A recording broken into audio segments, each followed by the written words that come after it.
Close this out.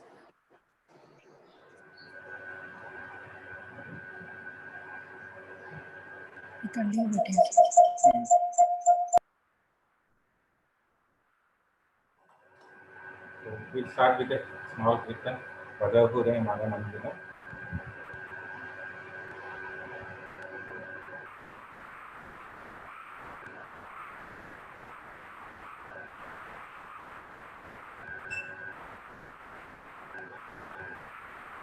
Bhagavure Mana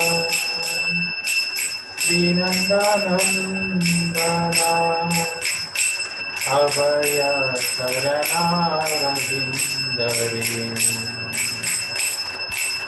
Bhagavure Mana Srinandanandana Abhaya Saranarvindare Durlabhamanava Janamasasange Durlabhamanava Janamasasange Sarahoye Bhava Sindhure Abhaya Charanara Vindare Sita Tapa Patavaristana Edira Dhamini Jagire Sita Tapa Patavaristana Edira Dhamini Jagire Pipal Sevinu Kripana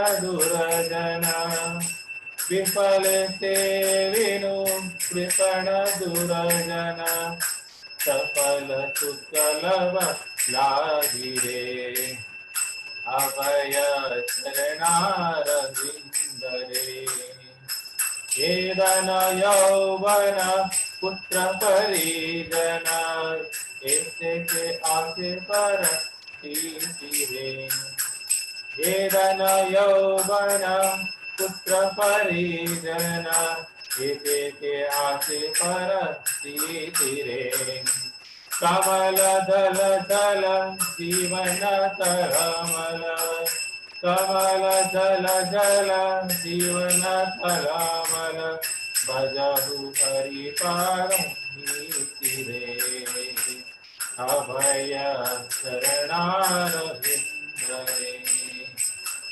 Shravana Kirtana Smarana Vandana Pada Sevana Satyare Shravana Kirtana Smarana Vandana Pada Sevana Satyare Pujana Sakhi Jana Atma Nivedana Pujana Sakhi Jana Atma Nivedana Govinda Dasa Abhilashare Abhaya Saranara Vindare Bhajahure Mana Srinandanandana Abhaya Saranara Vindare Abhaya Saranara Vindare.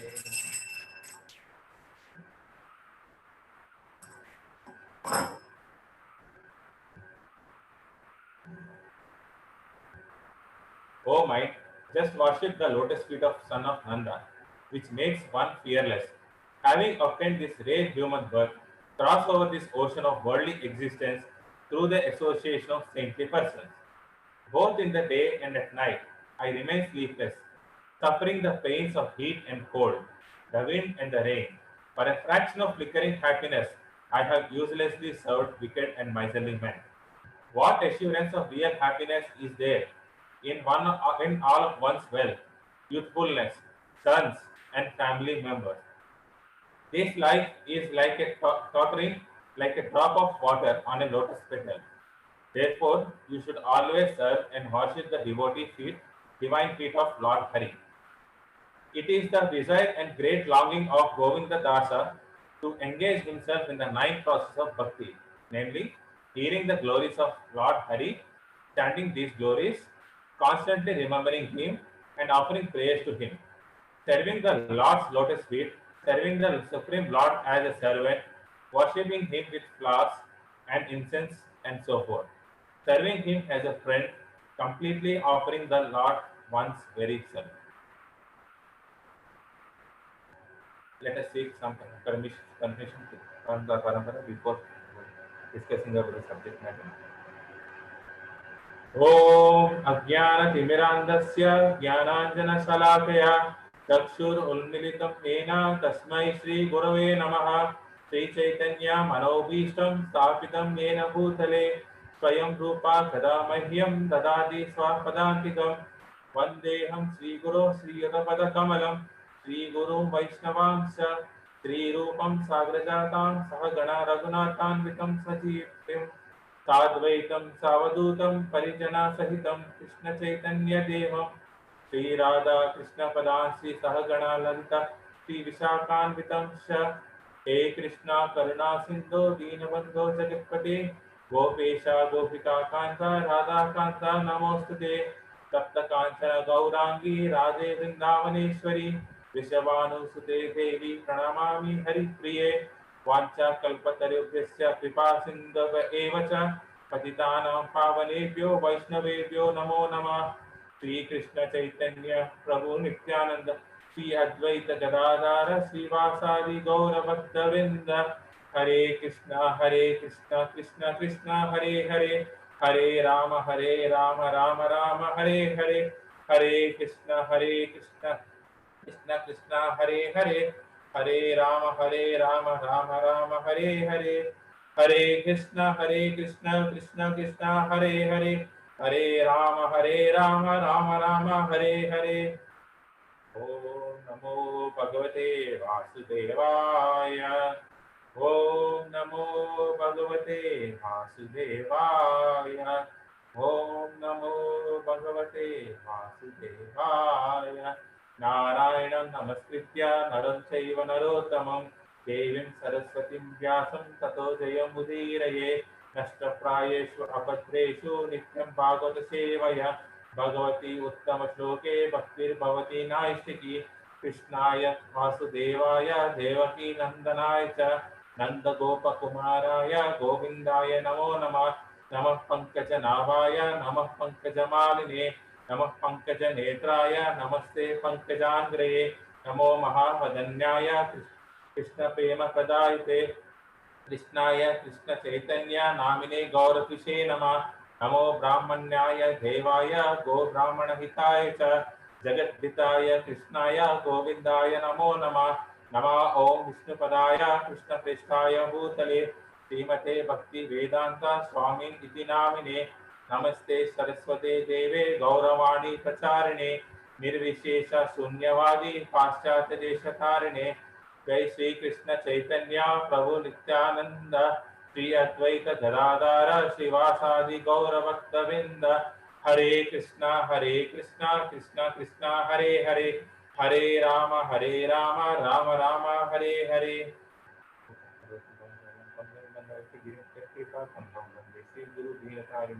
ओम अपवित्र पवित्र वा सर्वावस्थं यतोऽपि वा यस्मरेत् पुण्डरीकाक्षं सर्वय अभयं प्रसिद्धि Shri Vishnu Shri Vishnu Shri Vishnu.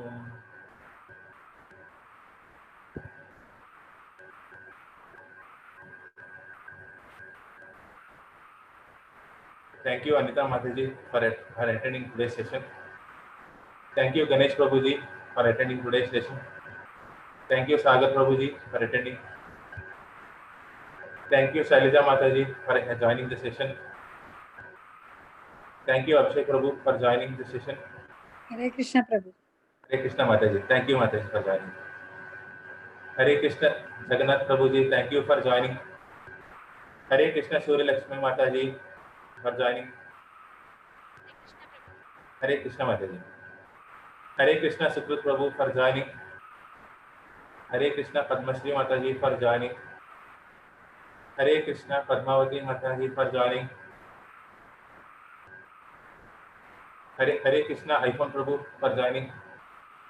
Thank you all once again for taking this 3 hours of time, of your valuable time, for listening to three modes of material nature, which Krishna is going to speak to this parampara. So,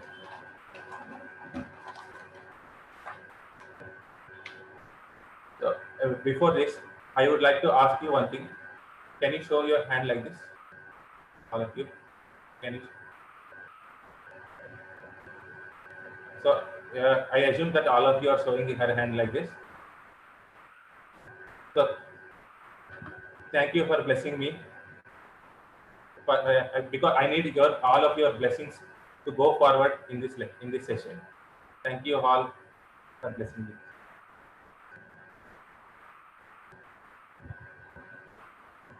So every today's session is about three modes of material nature.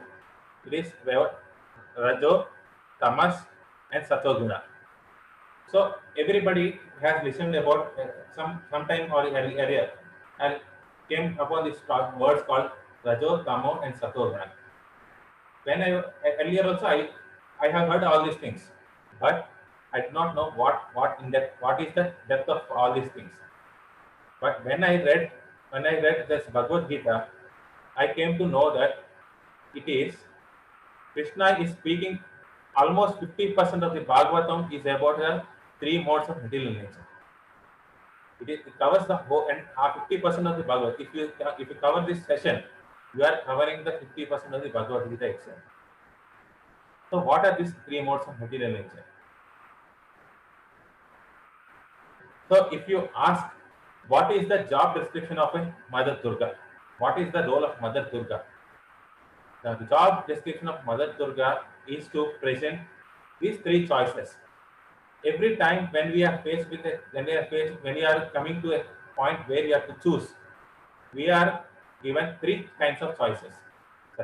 One choice is related to Sattva-guna, one choice is related to Rajoguna, and another choice is related to Tamoguna. Mother Durga knows which choice we are going to take. She will make sure that these three choices are available to all of us, and she knows which choice will be taken in. So this is a job description of Mother Durga.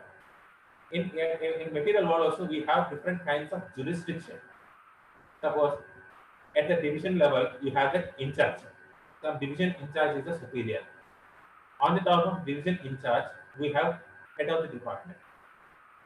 On the top of the head of the department we have senior directors. At the directors level you have managing director. On the top of them you have the prime minister, chief minister. On the top of chief minister we have prime minister. On the top of the material prime minister, at the level of universe we have the Mother Durga and Lord Shiva as the proprietor. Among all this material world, Sri Krishna is the supreme controller. This is the level of jurisdiction which everybody has. So today we have Hare Krishna. Once again, explain it, Rajuji, about the Durga. Okay. So in this material, everywhere you will be seeing certain levels of jurisdiction approach. Certain level of jurisdiction. At the level of a department, you will be having a head of the department as the in charge. He is the supreme at the head of the department. But on the top of him, in the jurisdiction level, you have senior directors. On the top of them, you will be having the managing director, who is the in charge, who is the supreme at this jurisdiction level. But at this material, at the state level, if you see, it is the chief minister who is at the supreme level. But is the highest? No, because he on the top of him at the state country level, we have the prime minister who is at the supreme level. But what about this universe level? Who is the supreme at this universe level? It is Mother Durga and Lord Shiva, who are the supreme father and mother at this material world. But there are many material worlds, and there are numerous material worlds. So all this material world, the supreme father is Sri Krishna. This is the levels of jurisdiction which we are having here. I will be explaining you with verses in more detail in the session 10.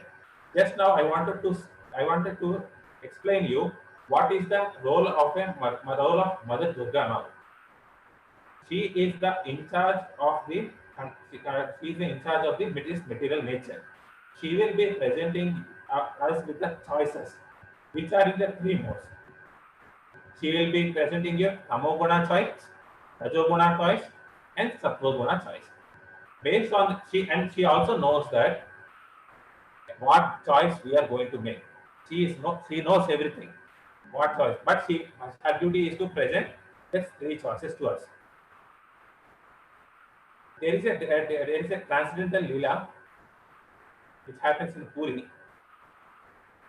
Once upon a time, what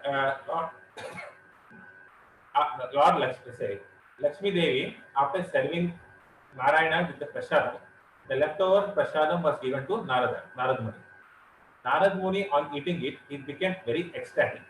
And because of his ecstasy, he was dancing and jumping. This exciting dance was seen by Lord Shiva. Lord Shiva then inquired Narad Muni, what is the cause of your joy? Why are you so happy? Please tell me. Then Narad Muni says that I was given the prasad of Lord Jagannath. Jagannath is nothing but Narayana, Krishna himself. I was given the prasad of Jagannath. So that's why I am very happy. Then Shiva asked, where is my share? Only you are happy. Then won't you share this happiness with me?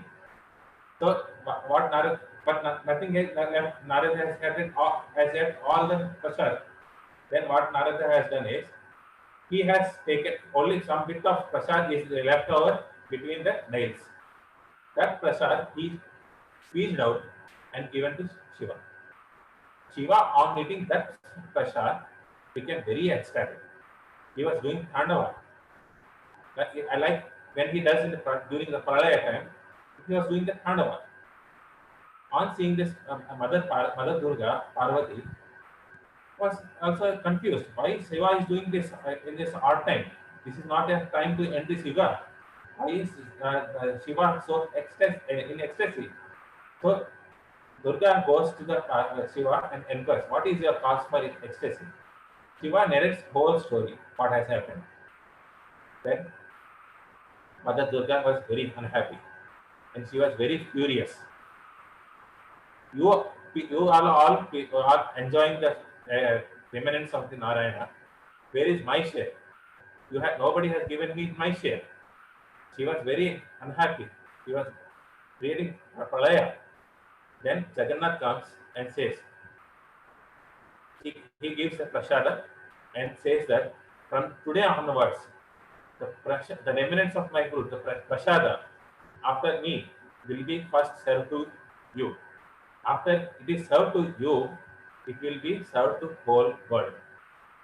From then onwards, in Puri, when they prepare bhoga for the Lord Jagannath, after the bhoga is offered to Lord Jagannath, he straight away goes to the Vimala Devi, who is nothing but the Parvati Devi.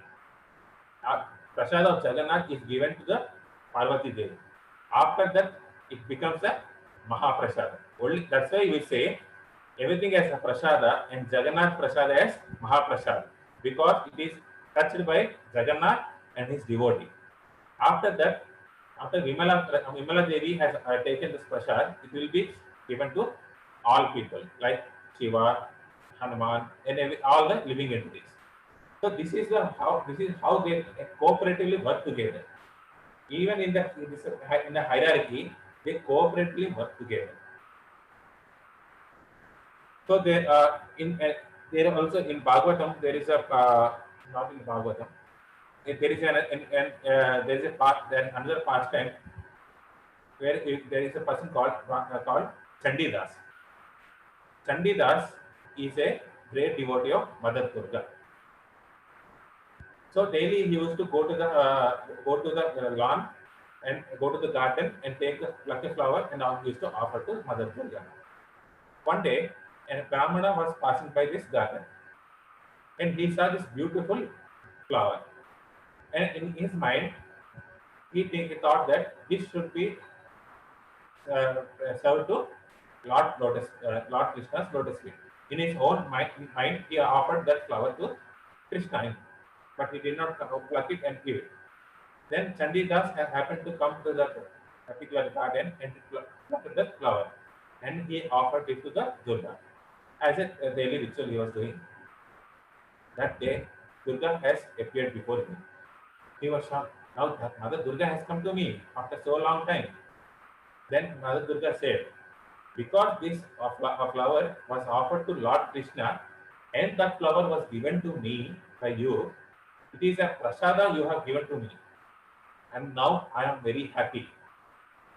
So by this has happened really. By this pastime, one has to know that uh, uh, Durga will be more happy when we serve Lord Narayan. It is on his order only. Mother Durga is doing this service. So she is in charge of this material world. In Bhagavad Gita, Krishna says, this material nature is working under my orders. So it is very clear that Krishna is giving the instructions and Durga is serving Lord Narayan. Even Durga is serving the Lord Narayan. So do you know the word meaning Durga? What does the Durga mean? Durga means Dur plus Ga. Dur means escape. The meaning of word Durga, Dur means escape and Ga means cannot. Means word Durga means you cannot escape from this material world. So when we take this name of, when we take the name Krishna, it is as good as saying the word calling Krishna. When you say Krishna, Krishna gets immediately alert and say that who is calling me. But what does Durga do? She keeps a layer in this material world and does not allow this word Krishna to pass this layer so that Krishna is not disturbed. And says that this person has just like that called your name. He has no intention to call you. He has no love for you. That's why I'm not sending this word Krishna to you. But when when Goddess Durga is satisfied with our service towards Krishna, she will allow our God Krishna to pass to Krishna. Then only she will give permission to go beyond it. She is like a jail keeper. This entire material world is compared to a jail, and she is a jailer. So when we are purified, when we get the love for Krishna, then we will be released from this jail to serve Lord Narayan. This is the job description of Mother Durga. See, we know that many electromagnetic waves are passing here and there. But the TV cannot catch it. Until and unless we tune the radio or TV to the particular frequency, TV and radio will not be able to capture those signals. Means to listen to the particular wave, you have to tune the radio to the particular wavelength. Then only it will be that wavelength will be able to reach to the radio, and you will be able to hear nice songs or news, anything. Until and unless you are not tuning into that, you will not be able to listen to it. Just like that, we have all these three modes of material nature. We are particularly tuned to one mode of nature. We will see what nature we are in, but we are particularly tuned to one particular mode. So, which mode are we going tuned in? We will be seeing in this session.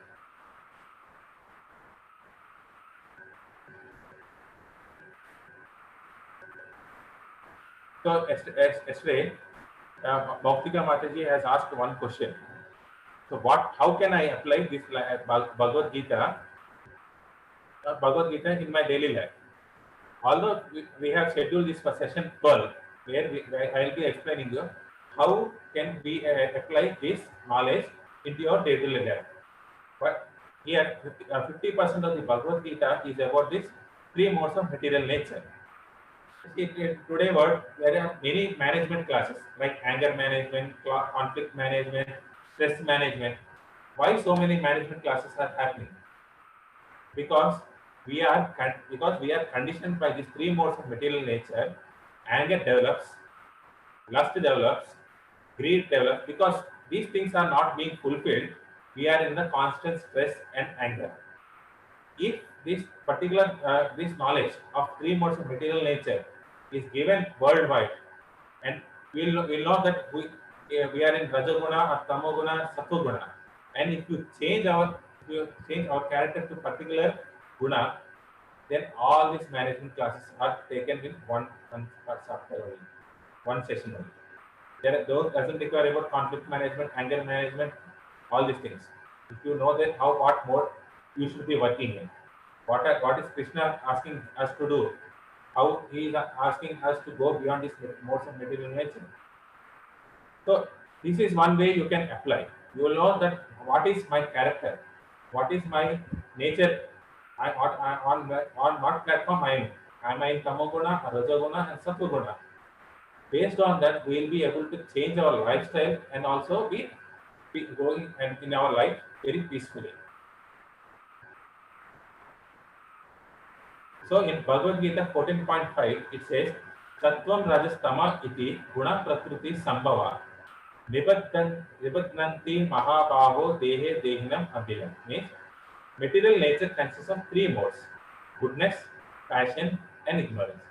When the eternal living entity comes in contact with nature, oh mighty Arjuna, he becomes conditioned by this mode. Actually, it is said that rainwater is the most purest form of water. When rainwater is falling from the cloud, it is pure. But when it falls on the ground, it is associated with the particular where it has fallen. If it has fallen on suppose in a lake, it becomes a drinkable water.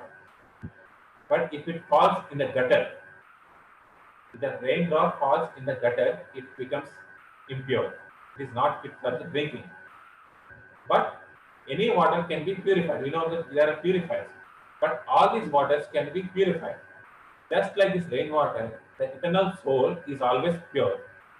It is very pure. It's not associated with these three modes of material nature. But when the soul descends into this material world, it identifies with one of these material nature. Because of this bodily conception, it identifies with this particular modes of nature and becomes conditioned to it. But when that particular soul is purified, when the real knowledge is given to the soul, it gets purified and it identifies its own nature and goes back to the Lord's abode. So there are three modes, as I said, there are three modes of material nature: sattva, rajas, and tamas. I will be explaining you these three qualities based on different aspects of our life. Each and every aspect of our life is governed by these three modes. The way we speak, the way we think, the time which we sleep, the food items which we eat, everything depends upon these three modes of material nature. So every aspect of our life, I will be comparing it with these three modes of material nature for our understanding. So before that, it is said that from the mode of goodness, real knowledge develops. We have seen that what is the four qualities of real knowledge? It should be beneficial to all, it should be highest truth. These real knowledge that gets developed from the mode of goodness. When we are in Sattva-guna, real knowledge develops. From the mode of passion, greed develops. I need more and more wealth, more and more power. This greed develops when you are in passion, when you are in Rajoguna. And from the mode of ignorance develops the foolishness, madness, and illusion. So what are these things? We'll be seeing in the further slides. So what are the general characteristics of people who are in Tamoguna, Rajoguna, and Sattoguna? There is another thing called Suddha Sattva-guna, which is transcendental to these three modes. If Tamoguna, Rajoguna, and Sattva-guna are under the control of Mother Durga, but Suddha Sattva is directly governed by Lord Krishna himself. So when a person is in Suddha Sattva Guna, he is under the jurisdiction of Lord Krishna. He is beyond the control of this material nature. He is transcendenting this material nature. He is in the spiritual platform. But a normal person who is in this material conditioned by this material world, what are the characteristics of this person? Tamaguna. He will be foolish, madness, illusion, indolent. Always he tries to sleep. He will invest his time more in the sleep. But when you ask a Tamoguna person to attend this like this session, he will make sure that he will not be attending it. He will be preoccupied with something and will make sure that he will not attend the satsang. That is the nature of Tamoguna. And not only that, he will say to the other person, why go to the satsang? You will enjoy some movie. This is the quality of this Tamoguna person. He will be ignorant of what is the four problems of life. He said, Janma, Mrityu, Jara, Vyadi are the four problems in our life. We have to solve this problem. And a Tamoguna person cannot understand these four problems of life, and he is ignorant to all these things. That's why it is said that he is foolish and he is ignorant. In Rajoguna, the persons who are passionate in Rajoguna has unlimited, uncontrollable desires. His desires are uncontrollable. To give 100 rupees, you'll ask for more. 100 is not sufficient. I need 1,000 rupees. Here there is a one story of 99 coins. There is a beautiful story of 99 coins. There is a village where all villagers are living, and one particular every villager is somehow morose. Somehow think that my life is not full. But only one person, one villager, was very happy and contented with his life. He was very peacefully living. And the sarpanch of that village was wondered how could he be so peaceful when other people are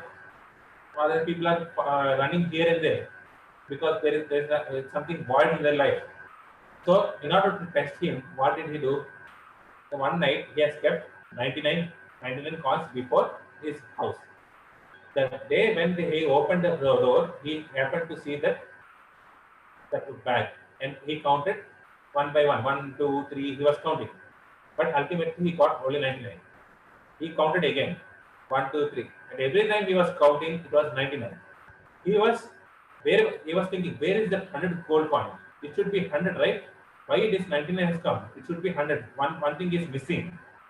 Then he was after searching that 100 gold coin. He was laboring more and more. He was working more and more and more. He has left his family. He was not taking care of his family just for that one particular gold coin. In this process, he has 49 gold coins for exhaustion. Now he was left with 50 gold coins. Now he was started to working more and more for those 50 more coins. So what happened?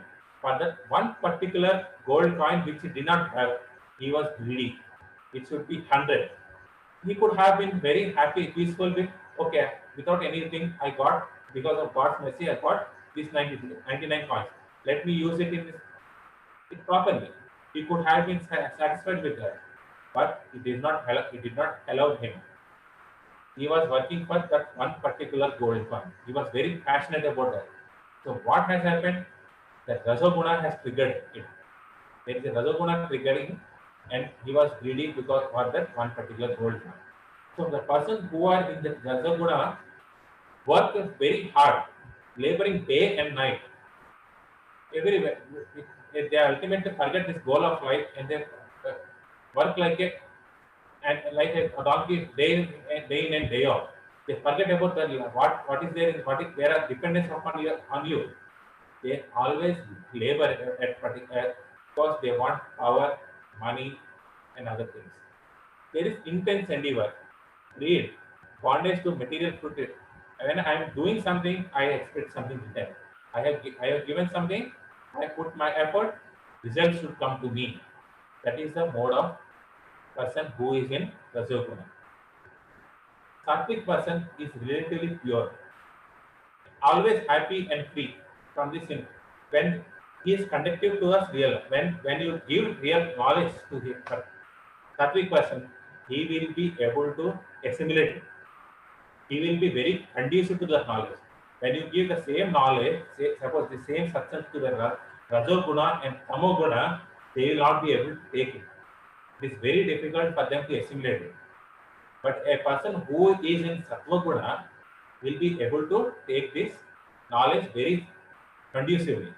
And he will be always free from this all the disasters, whatever happening is happening. He will say that something bad is happening. Okay, it is because of God's mercy it is happening. Or if when it bad is happening, when it good is happening, it is because of God only it is happening. So he will be contented with that, but what is happening in his life. But there is a problem in Sattva Guna as well. The problem is the Sattvic person will get stuck there. He cannot think beyond. There is something beyond the Sattvic also, but he will not be able to think it. Like there is an example for this. So if there is a crossroad and you are asked to go to a particular destination in the car. In a Tamoguna person will not drive the car. Why unnecessarily drive the car? I won't drive it. Or he will not have a license or any document he has. But a Sattvic person goes. He circles the crossroad, comes back. Again he goes back and comes back. He continuously circles the particular crossroad. And the traffic police sees this and he gets confused. And he stops this person and asks, why are you circling all these things? Why are you circling here? Where do you want to go? The person says, I have driving license. What is it to you? I have driving license. I will drive. Okay, I'm not asking about your driving license, but where do you want to go? I have pollution check. Pollution is also available. I'm not asking about your documents. Where do you want to go? Okay, I am maintaining the speed. I am in the proper speed. I am going here. I am maintaining the spot. I have the license. I have all these 3 books. Everything is our license are available. I am following all the rules of the authority. I'm not asking you to find you all these things. But where do you want? This is the problem of Sattva. He does everything, but he doesn't know why he is doing it. What is the purpose behind it? If you say, do this, brother, he will do it. I ask him to do chanting, he will do it. But he will not understand why he is doing it. That is the problem of Sattva. When you bring Krishna into this Sattva, it becomes the Shuddha Sattva. The only difference between Sattva and Shuddha Sattva is, in Shuddha Sattva, he knows that he is doing it for the purpose of satisfaction of Krishna. It is for the he doesn't want anything. He is completely motivated, unmotivated. Only purpose is to serve Krishna. Unfailing devotion to Supreme Personality of Godhead. Pure, illuminate all the things which is available in Sattva Guna is available in Shuddha Sattva, but he knows what is the real purpose behind it. This chanting we are doing is for the pleasure of Krishna. This knowledge we are learning is for Krishna. Whatever service we are doing it is for the sake of pleasure of Krishna. He knows it. That is the difference between Sattva and Shuddha Sattva. So, in a Tamoguna person, he worships ghosts and spirits. What does that mean? Ghosts and spirits. See, there is an unauthorized Baba sitting, some unauthorized person sitting and claiming himself to be God.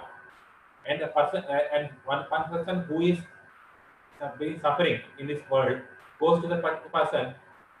When he prays that person, his problem gets solved.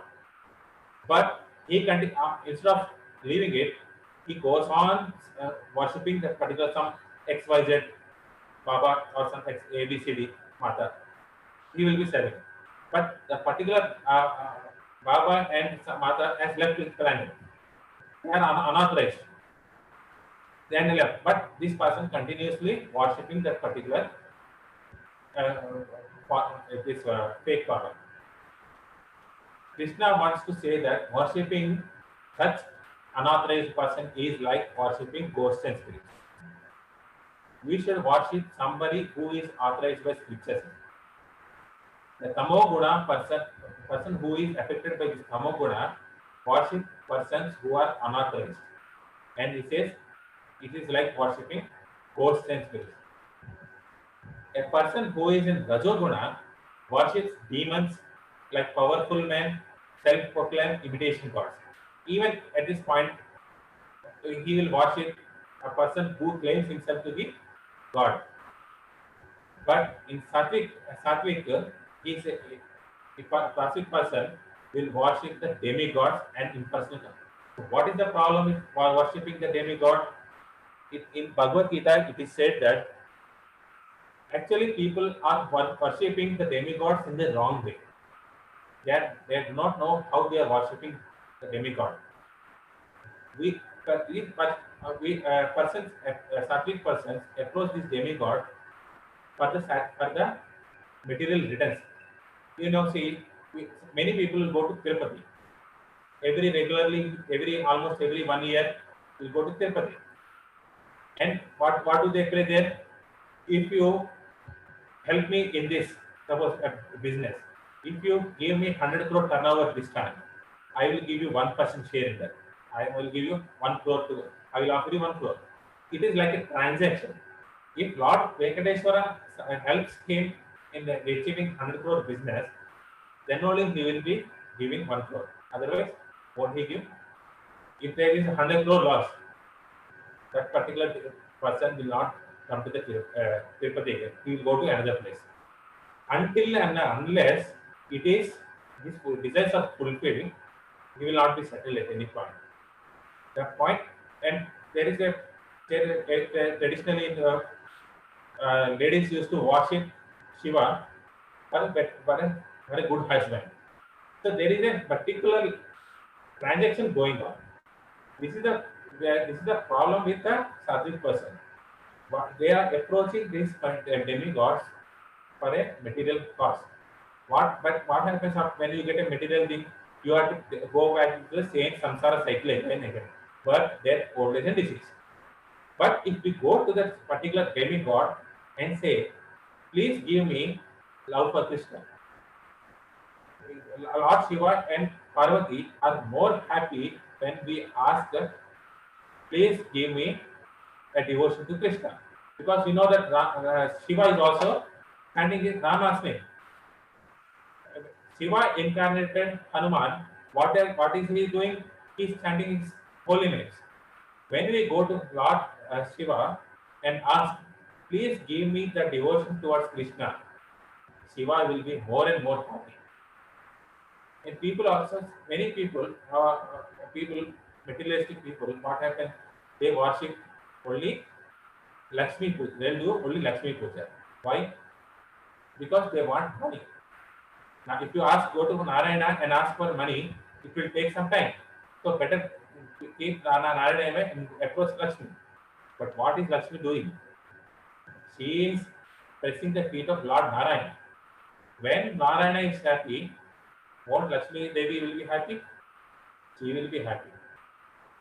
Instead of doing Lakshmi Puja, do Lakshmi Narayana Puja. It is better to do Lakshmi Narayana Puja instead of only Lakshmi Puja. See, it is also like it's like a Ravana mentality. I need Mother Sita, not Ram. Ravana's mentality is I want to enjoy only Sita, but not Ram. What is the mode of Hanuman? I want Rama and Sita together as my worshipable mother and father. So whether we want to become a Hanuman or Ravana, it is up to we to have to decide. So when we bring Krishna again into the center, it will become the Suddha Sattva worship. When we worship Lakshmi Narayana, Radha Krishna, then our worship will become Suddha Sattva worship. Instead of if you go to the demigods for a devotion of Krishna, it will become a Suddha Sattva worship. But when we approach demigods, all these devatas, for ulterior motives of material things, if you make me pass this exam, these are small types of small things which anybody can do anytime. Ganesha will remove all the obstacles. It is his duty to do that. It is his job description. He has to remove the material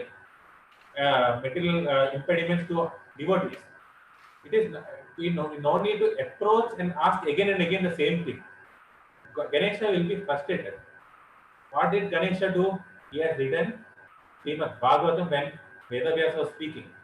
Go to Ganesha and pray to him that you have written the Vedas, you have understood the Vedas. Please give me benediction to understand this Vedas.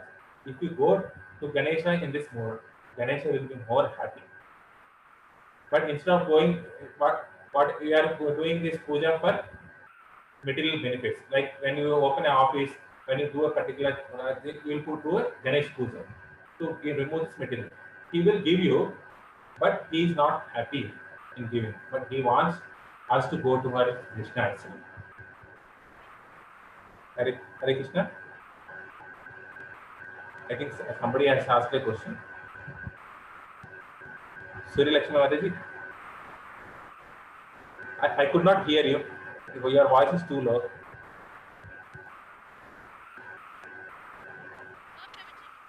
Okay. I thought you were asking the question. So next characteristic is as a worker. How does a tamoguna work? How does a rajoguna person work, and how does a sattvic person work? He disregards spiritual injection. You say this is good for you. He will ask why. You say according to this Bhagavad Gita, you are supposed to be doing like this. He says, Mui. He will ask why. When you say Bhagavad Gita, he will say Mui. Ni Bhagavad Gita Mui. This is how Tamoguna works. He doesn't like to listen to any good thing which you are going to say. He is always in a cheating propensity. He wants to cheat everybody. Like thieves, everything. They want to cheat and easily capture the money. And he is always lazy. When you ask person to do something, okay, we'll do it, we have some time. Generally it happens, we can see in present day students. So after 6 months, your exam is going to come. You have to read this syllabus. You have this syllabus, 8 chapters you have to read. Okay, the lazy person, what he does is, okay, we have 6 months time and 8 chapters now. We can do it. One week, in 1 week, 1 chapter. 8 weeks, 8 chapter means 2 months is complete. 4 months you can enjoy. So you will enjoy the 4 months. And when this 8 weeks comes, okay, reading 8 chapters is very difficult. Let me read 5 chapters which are easier and let me pass this exam. So I have five weeks. In 5 weeks I can complete. So 3 more weeks I can enjoy. He will enjoy these 3 weeks. When 5 weeks comes, he is supposed to read 5 chapters. He will not be able to read. So on the day of exam, he comes and asks another person who is intellectual, ఒక్క important question చెప్పి pass అయిపోవడానికి ఏంటంటే important questions ఉన్నాయో అవి చెప్పేసి చాలు. Even though the person gives that important questions, he will not do it. He will put an all-in-one in the exam and try to cheat. This is the nature of a person who is in tamoguna. This is the typical characteristics of a tamoguna person. He will always try to procrastinate the jobs until and unless till last moment I will not do it. See, in kind of applications also. Why in the last day they have given applications for one window for 1 month. It is 1 month is enough to apply for a particular job post. But many people will not apply on day 1 or in between time. Till the last moment at 5 o'clock, when the particular link is going to be down, people will try to apply that time. Why to procrastinate all these things? Because tamoguna kicks in. You think that anyway time is there, we'll do it later. This is called procrastination. This tamoguna person are experts in procrastinating. They will postpone all those things. But in rajoguna, Whatever what he thinks is, if I do this particular activity, what I am going to get. If I apply to this particular job, will I get an on-site? Will this company send me on-site? Am I going to get my salary? What is the hike in the increment? Okay, people will tell first join and take induction program, and then after 1 year you will no. Please tell me first what are the benefits I am going to get. This is the typical nature of a Rajoguna person. Until and unless there is a benefit in what work he is doing, he will not do that work. He will always see what is the benefit. Okay, I kept 10 rupees, I am expecting 100 rupees. So this type of mentality comes for the Rajoguna person. So traditionally, farmers used to be in a mode of sattvic. They are always satisfied with the whatever they used to get. They used to plant seed. They do all the tilling work, plant the seed, and they used to pray for God for the rains. But what happens when the Rajoguna person enters into the farming? Instead of one banana stem, he wants two banana stems. The Rajoguna person thinks that with the same amount of energy, I need two bananas. And he goes to research companies and asks them, how can I get these two bananas? But a normal person is satisfied with one banana stem and he will sell it. Traditionally, farmers were in such a mode. But people who are in Rajoguna has entered into the farming and created all these kinds of chemicals to exploit all this world, to exploit all these things. In the same amount of time, I need 100. For one tree, I need 10 varieties of fruits. How does it happen? Doesn't happen, but we will make sure that it will happen. This is the problem with Rajoguna person. And Satoguna is free from material attachments. Pride and false. Okay, it is something is the bad has happened to me because of some reason it has happened to me. Okay, let it happen. This will also pass. Some good thing has happened. It is due to my past good deeds. It has happened. He is not always beyond the success or failure. It doesn't depend upon his actions. Doesn't depend on success or failure. His actions depend upon the quality of work he is doing. This is the mode which every organization is also looking at. Even every organization is trying to look at a particular this person, one who works as per my orders without any becoming morose. If the person has all, suppose a person is working for the sake of promotion, if he does not get a promotion, he stops working. So these are the not the qualities which a person should have. A person should have at least the sattvic quality. So in order to move towards the spirituality, you have to remove this Rajoguna, Tamoguna, Rajoguna, and at least come to the Sattvic Guna. At least if you are in Sattvic Guna, the spiritual life will be conducive. Here there is an example. Suppose if you want to go to Delhi by a flight. So what will you do? You will take a ticket, you will do all the bookings. You have to move out of your house, take a cab, go to the check-in process, reach the terminal, and board the flight which is going to Delhi. So, in order to go to Delhi, you have to at least come to terminal first. Sitting at home, I cannot say that I want to go to Delhi. It is not possible. You cannot jump directly to Delhi. Or if you are just cross the check-in, and after check-in, my check-in is finished, my Delhi board flight is checked in, now I am going to Delhi. It is not possible. You have to come to the terminal and board the flight. Then only you will be able to reach the Delhi. In the same way, if you want to progress in a spiritual life, when your goal is to transcend transcend this and solve these four problems, Dharma, Mrityu, Jara, Vyadi, you have to take up the spiritual journey. And in order to achieve the spiritual planets or Vaikuntha planets, you have to reach to the Sattva-guna. Sattva-guna is like a terminal. Reaching the terminal. If the person says, I have reached the terminal and does not board the flight, even then also he will not be able to go to Delhi. This sattva guna is like reaching the terminal. This rasoguna is like checking the process, doing the checking. This tamoguna is like sitting at home and saying that I am going to Delhi. So if you are in tamoguna, it is impossible to move to to progress in the spiritual life. So that's why it is better to move from tamoguna to rajoguna to sattva. Then our spiritual life starts excelling. So what is the difference between sattva and Suddha sattva? Krishna comes into the picture. Here, whatever activity, work you are doing, it is only to satisfy Krishna and spiritual master. So, if I am earning 1 lakh a month, so as a grihastha, I am supposed to earn money.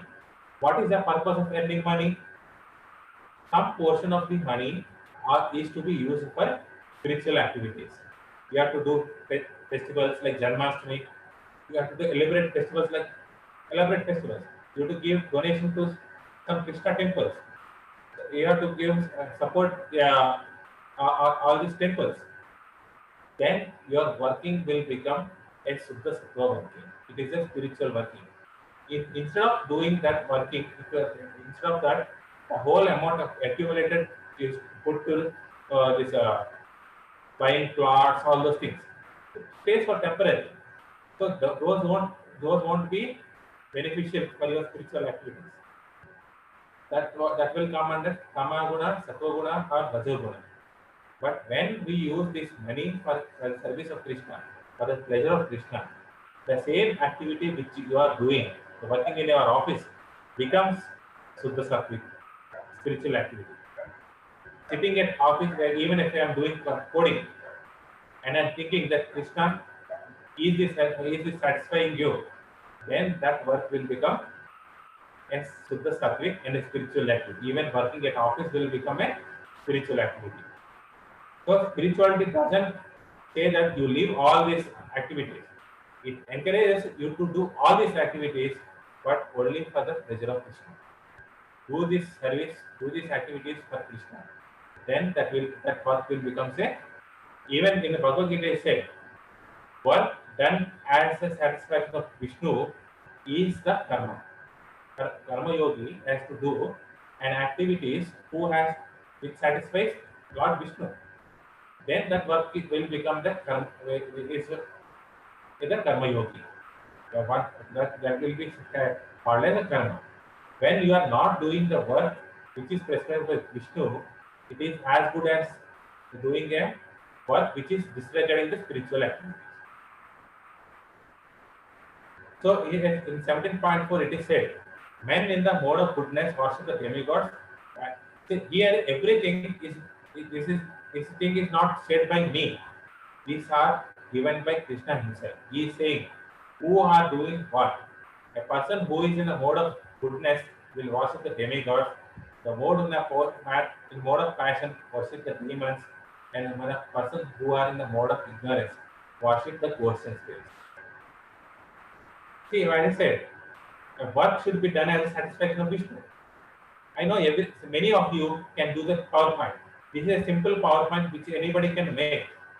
Anybody can make a simple presentation and show what you want to do.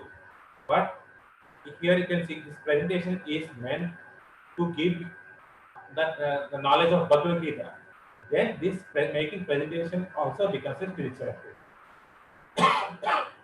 Like this, if you do anything, any work which you have, you can have a good singing capacity. Think about Krishna. You have good cooking capacity. You do cook for Krishna, then that will become a spiritual activity. Even sacrifices, offering worship, how this Tamoguna person will do. He performs something, this person has told me to do like this, so I am not doing. I do not have any faith in doing it. Even any pratam you do, if you don't have any faith in that pratam, it becomes a worship in a mode of ignorance. It is beyond the spiritual injection. We will do worship who will do homums to the person who are not existent in the shastras itself.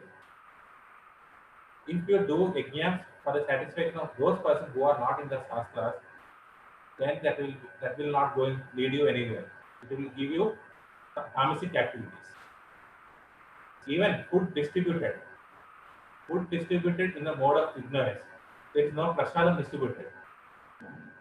You can see in Tirupati, when you go to the when you go have a darshan, you will be given a laddu prasadam. So after any activity which you are doing, at the end you should be having a prasadam. But here, in the tamasic activity, will not give there will be no prasadam. So what is prasadam? It is food offered to the Supreme God, and taking his remnants is a prasadam. So such things will not be available when the tamasic person does any spiritual activity. When the prasadam is not there, that doesn't qualify for a spiritual activity. And not only that, sufficient remuneration should be given to the brahmana who is doing the ritual, who is helping us in doing the homam.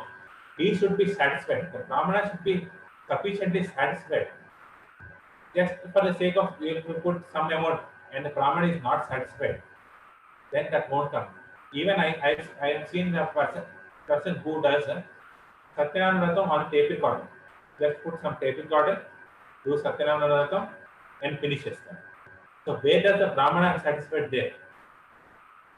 Brahmana has to be satisfied in order to complete the yajna. That Vratam, in order for the Vratam to be completed, you have to give sufficient donation to the brahmana. This tamasic person put the radio there and play that particular Vratam and does the Vratam. Those that doesn't qualify for a worship. In a mode of passion, he says, if I do this Vratam, what is it to me? What is the result of all these things? What am I going to get? I have done this Vratam. I am expecting something. This is the mode of Rajoguna. He will be always expect. And also that he says that today I have done this Vratam. He will make sure that entire colony knows it. I have done this Vratam. Nobody else did it. I have done this Vratam. He will make sure that everybody knows. He will go and publicize it. So these are the qualities of a Rajoguna person. A Sattvic person, he does all the things as per the scriptures. This Vratam should be done in this way. A homa should be prepared, ghee should be arranged, brahmana should be called, all this as per the scriptures. This what is called all these Vratams majorly are given in the Skanda Purana. Most of the Vratams are given in the Skanda Purana. He will make sure that these Vratams are done as per that particular Skanda Purana only. He will not deviate. But he will not understand why he is doing it. Yajna should be performed as a sacrifice for Vishnu. This is the reason why Vishnu has created the yajnas. Vishnu is called Yajneshwara. When that yajna is, when the person is done yajna, if the Vishnu is satisfied, the yajna is complete. In this in the second session we have seen all this kind of yajnas. It is difficult for us to satisfy Vishnu because the quality of ghee is not good. The quality of brahmana is not good. So how can this yajnas be performed? Only by the Sankirtana yajna, by the chanting of these holy names of Hare Krishna, Krishna Krishna, Hare Hare, Hare Rama, Rama Rama, Hare Hare. This is the only yajna which is suitable for this Kali Yuga. When we perform this yajna, Lord Vishnu will be satisfied. This is the real sacrifice which we have to do. So, where is it written? All this given in Bhagavad Gita, chapter number 17, verse number 11. Of the sacrifice performed according to the descriptions, directions of the scripture as a matter of duty by those who desire no reward. Is in the see what is the mode of goodness? As per the scripture, as a duty, as a ritual you have to do, expecting nothing in return. This is the worship in the mode of goodness. Like this 17.2 says, mode of worship in the mode of passion. 17.13 says worship in the mode of India. So these are all the things which Krishna is saying. People who are worshipping in like this are in Tamoguna, are in Rajoguna, are in Sattoguna. Is food related to three modes? This is a very sensitive topic now. Please listen to this. Please listen to this carefully because this is like it is sensitive topic. Is food related to Krishna? Yes, food also related to to modes of three modes. Do you know that food carries consciousness? Food always carries consciousness. See, there is a difference between a food eaten outside and food cooked by mother. Why there is a difference? Those who are staying in hostels or away we can know all these things. Eating outside and eating a food prepared by mother, there is a lot of difference. One will be very satisfied when one's mother is cooked. Why? Because mother cooks with love. Because that love consciousness of love is mixed in that food. That food nourishes that child. You can see the difference. So this is a simple proof to show that food carries a consciousness. If you eat outside in a hotels or something, do you know with what consciousness he is preparing the food? The person who is cooking may be a person who has a tendency of killing somebody. Maybe he is a rapist. He has left all those things and he is in the cooking business. What consciousness he is carrying, nobody knows it. That consciousness certainly enters the food. So one should be very careful in what food we are choosing. Food, at least food prepared at home is carrying more better consciousness than the food which is being prepared outside. So, in that sense, what does Tamoguna food look like? It will be tasteless. It means yesterday's food we are eating today. Even there is a shelf life of a food. Rice should be eaten just 3 hours before it is being cooked. But what generally people will do, will put, especially in Western countries, they prepare all these foods and display in the shelves. Persons will buy it, put it in the microwave oven, and just eat it. Or they will prepare a whole food for whole 1 week. Every day they will take chunks of food and then reheat it. This is a tamoguna food, almost decomposed food. Even if you can see the burgers which are getting outside, those don't get stale, they don't get rotten. So this type of food, even the microbes won't eat, we are eating it. This is unclean food. And not only that, a food prepared within the 3 hours should not be, after 3 hours should not be eaten. The food prepared which is beyond the 3 hours will be like a stale food. Like another thing is meat, fish, eggs, liquor, mushroom, onion, and garlic will give the tamoguna in you. So, if you want to progress in spiritual life, certain food habits you have to change. Like I will give you one example to illustrate all these things. One person has to cross a river in order to attend his marriage. Tomorrow morning his marriage is scheduled. The girl's side is on the other side of the river. This person has to go cross all this river and reach to the other side before the dawn, before the morning. By the time he reaches the river, he has become late. So they have boarded this particular boat, and the boatman was continually going it. He is continuously going, and everything is moving, like it is moving, zigzagging. It is giving an impression that the boat is moving. But when he woke up in the morning, he saw that the boat is staying there where it was in the night. It has not moved. Then what was the difference? Why did the boat move? Everything was moving. The boat was shaking here and there. It is giving an impression of moving forward, but it didn't reach the destination. What happened is the boatman forgot to remove the anchor. He has to untie that, but he didn't untie it. So certain anchors are to be removed in order to progress further. One such anchor is also food. What we have seen also are anchors. One such anchor is the food choice. When this anchor is removed, then only the boat moves forward. If our goal is to reach Supreme Lord, if you want to reach the Supreme Lord, we have to remove this anchor. These certain changes one must bring into his lifestyle.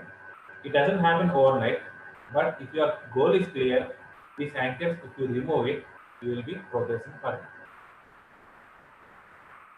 Rajoguna, what is Rajoguna food? It's too bitter, too sour, too salty. It should be too salty, too hot. There is a joke, there was a conversation between three Mataris. One is saying that my husband likes to drink tea very hot. So that's why I prepare it and bring it to him. So hot tea immediately I will bring it to him. The other Mataji will say, sir, my my husband likes to drink even more hot tea. So what I will think is I will heat the tea, I'll prepare the tea, I'll pour directly into his mouth. The other Mataji, now what should I say? So my husband also likes to drink very hot tea. I make him sit on the stove and prepare the tea inside. So all those ingredients works inside. So this is the one type of joke. They explain all these things. So even when it is too hot, this becomes a rajasic food. Like some people like to eat Szechuan fried rice. Szechuan fried rice is by itself very hot. This kind of people will order Szechuan fried rice with extra chilies, extra hot. It should be very hot. Chili should be more. This is kind of a rajasic thing. It creates your passion inside you. So ultimately what happens if you eat that extra hot Szechuan fried rice, your stomach gets spoiled. You will be subjected to ulcers. So this rajasic food will bring you distress and diseases. What is sattvic? The normal sattvic food like vegetables, fruits, milk, everything. It increases your longevity, purifies your consciousness. Now it will allow you to think what is right and what is wrong. It gives you happiness and satisfaction. It will be nourishing, sweet, juicy, all those what typical food should be. This sattvic food contains. See, if you want to taste the brinjal is like if you put onion and garlic into that, the taste of brinjal dies. It, in order to prepare a non-veg food, you require a paste of onion and garlic because meat by itself is very bad to smell. In order to remove the smell, you have to put this onion and garlic. And if onion and garlic is not put into the meat products, you will not be able to eat. So this onion and garlic has a very pungent smell which drives away the basic taste of the food.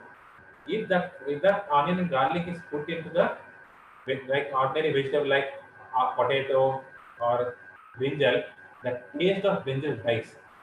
You will not be able to taste what brinjal tastes. You will be able to taste only onion and garlic.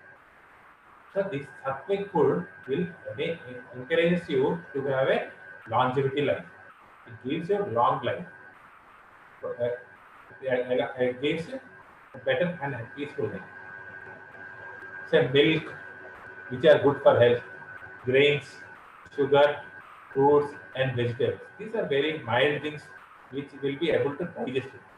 Even meat will not be able to digest in the stomach. It gets rotten inside and gives you cancer inside. Our whole body is not designed to eat meat. But I'm not saying that this should not be eaten now. But if your goal is to progress further in spiritual life, you have to remove this tamasic and rajasic food. So what does it, in a person in a pure mode of goodness do? He will eat only the prasadam. Means he will eat only the remnants of the food which is given to the by the god. So you will prepare a sattvic food and put a nice plate. Put a prasad, put all the food in the plate. Put a tulsi leaf and offer it to Krishna. Wait for some time and take that. That will become a prasadam. Prasadam doesn't mean only pulihora. But in ISKCON, prasada means full course of meal. This full course of meal is offered first to Krishna, and the remnants of that will be taken by devotees.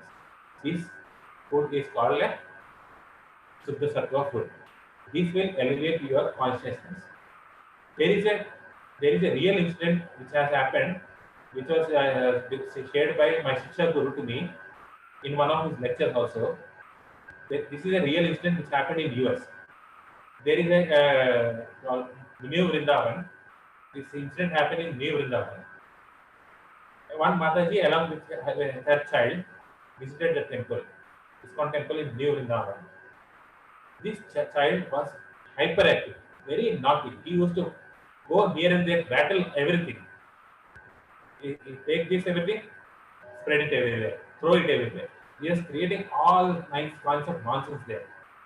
He's very hyperactive. So she said she went to many psychiatrists. These psychiatrists, what did they do? They used to give him the sleeping pill and make him sleep. At least only their things they can do. But when she visited the temple and she expressed her consent to the devotee there, the devotee suggested, asked her, what are you giving to him? She said, I am giving him noodles, cereals, pizza, burgers, everything, because we both are working. We could not afford cooking inside. So we are ordering this pizza, burgers, everything, and that only he is eating. That devotee said, just for some time, put some faith with whatever I am telling to you. Do this thought, do these activities. Don't give him any food which is from outside. Cut off everything from outside. You prepare food as per your liking, offer it to Krishna, have a separate plate, put the prasadam there, offer it to Krishna, and with faith, with full faith, pray to him and offer that food. That food you provided to your son. After 6 months, when she visited the temple again, she was very happy. And she asked, devotee asked, did it work? Yes, Prabhuji, it has made a wonder. Now this child is listening to me. Now he is listening to me and obeying my instructions. Now he has his hyperactivity, all this has come down. So this is the real incidents happening. Such is the power of this prasadam. When you create that, when you give the prasadam, when you eat the prasadam, your consciousness elevates further. All the bad things are removed from that by Krishna, and other good thing is available in the Krishna conscious food. This food will be very much beneficial when you progress in your spiritual life. So this is 17.7, 17.8, 9 and 10. This is the where in Bhagavad Gita, Krishna is telling what type of food one has to eat and what should not be eaten. Can charity be bad? I am doing some charities. Everybody, is charity bad? Some charities are also bad. So what is in charity in the mode of correct? You will give charity in an improper place to an improper person. The person who is not fit to take charity, to that person will be given. Like you may be giving, without knowing, you may be giving donation to a drunkard. What happens when you give the donation to drunkard? He will go take the money and drink liquor. So the negative effects which he also incurring, the person who is in charity also has to incur that same sin.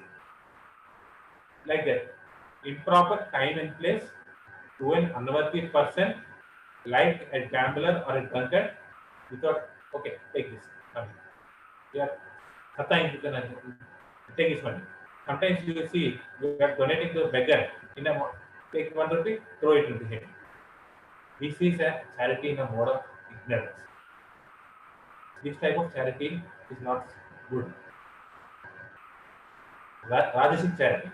Now I am giving charity. What is the benefit to me again? I have given you charity. What is it? Am I getting benefit in my tax? I will make sure that I am getting an exemption in tax. If I have seen some person, if I ask them to give charity, first thing they ask is whether it is tax exemptable. Whether are you giving me tax exemption receipt? Then only I will give you receipt. Sorry, donation. So 10 rupees I will give you, 5 rupees benefit for me, 5 rupees benefit for you. 50% tax benefit. This is their Rajasic mentality. I will expect something return. Even now you can see there are some certain Bollywood actors, Hollywood actors, Hollywood actors. They are doing charity service. They are doing making facilities for transport, and they expect that these things are coming in the paper. These things are coming in the paper. Did you know that TTD Devasthanam is serving meals to 5 lakh people every day? Did it come into the newspaper? Did TTD promote itself that I am doing this as charity? It never emphasizes that we are doing charity. It is given done as a service. We are trying. TTD is trying to distribute the Vishnu Prasada to all of us.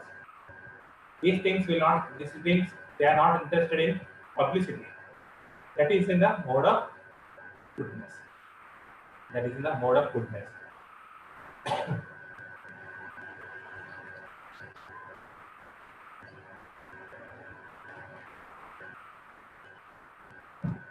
So until and unless I get something in return, then I will do charity. I have done charity. This should be coming in the somebody will do it. We're doing 10 lakhs of charity. The next day in the fund page, he will make sure that so and so has donated 10 lakhs rupees to this fund. So this is the quality of a Rajasic person. But a Sattvic person, he will do as a duty. It is our duty to help other person. Our duty is to help other person. That is the mode of Sattvic person. The person is has no money. I need to help him. I will give some charity. And not only that, it will be done in a proper time and place. It should be done at a proper climate to a worthy person. Even the person who is taking the charity, he should be worthy of the charity. So in a mode of Suddha Sattva, only thing is we will do the charity for the benefit of Krishna. You can distribute food, but instead of distributing the food, you distribute a prasada. It will be beneficial for the particular soul who is receiving the money. His spiritual life will get started. It kickstarts the spiritual life. The highest amount of charity which is to be done is charity of knowledge. In normal materialistic world also you see, you can give food to a hungry person for 1 day, 2 days. Third day he will be hungry again. But if you give a knowledge to the particular person and it makes him secure a job, so he will not be staying hunger in the next day. On the next time onwards, he will not be sick. So you have to give food also. So you have to nourish him. After nourishing him, give him the knowledge how he should sustain in the life. Giving that knowledge is highest charity. But giving the spiritual knowledge is the topmost charity which is to be given, because it is cutting off his samsara cycle, and he will be situating in a spiritual world where ultimate bliss and happiness are there. In this material world, that happiness is temporary, which we have seen in the session one itself. This happiness is a temporary happiness. So we will be deriving only happiness, and again moroseness comes out. So if you give the spiritual knowledge to the person, if this spiritual knowledge it takes up and forward and goes forward in a spiritual life, he will be going to the eternal Father. Again, here there is a small example which I want to say. Suppose if one of your friends, suppose hypothetical, let us say a hypothetical friend who is very rich. In our call in earlier days, he was very rich and used to come in every day in one car to the school or college. He used to come in a one daily in one car. One day you are supposed to, in the present day, you are supposed to see him in a nearby bus stand where his clothes got torn because he had an argument with his father. He has came out of his home. Now he's on the roads like a beggar. All clothes torn, big beard, nothing to eat, became very thin. But the person used to be a very rich man. You happen to see him. What will you do? First, you will take him, give him proper food, so it nourishes him. Give all the clothing, whatever clothing you require. Then you will make him understand that if you are associating with your father, then you will be happy. Your father will take care of you. Does any father will leave his son or daughter just like that? No father will leave him. Even if after quarrel, if you go to our parent and say we have done mistake, please forgive us. Father will forgive. Mother will forgive and take the child back. And from then the child will be much more happier. Similarly, if all these children are sent to the the highest spiritual father, who is our spiritual father? Krishna. When we give a knowledge and send a person to the spiritual father, his all needs are satisfied there.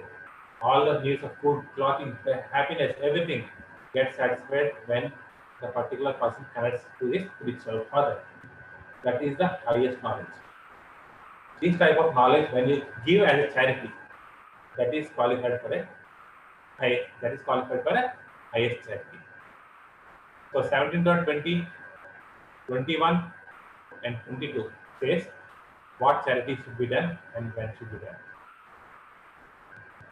Even our levels of understanding are covered by these three modes of material nature. A tamoguna sees irreligion to be religion and religion to be irreligion. What is supposed to be a religion, he thinks to be irreligion, just like opposite. That's why these tamasic people are associated with the fake gurus, fake institutions, because they think that that is the highest religion. Other institutes which are bona fide and giving a Shastric knowledge based on Bhagavad Gita and Bhagavatam, they think to be religious activity. This is the quality of the tamasic person. He will make sure that it will be opposite. He will always try always in the wrong direction. He will be misguided.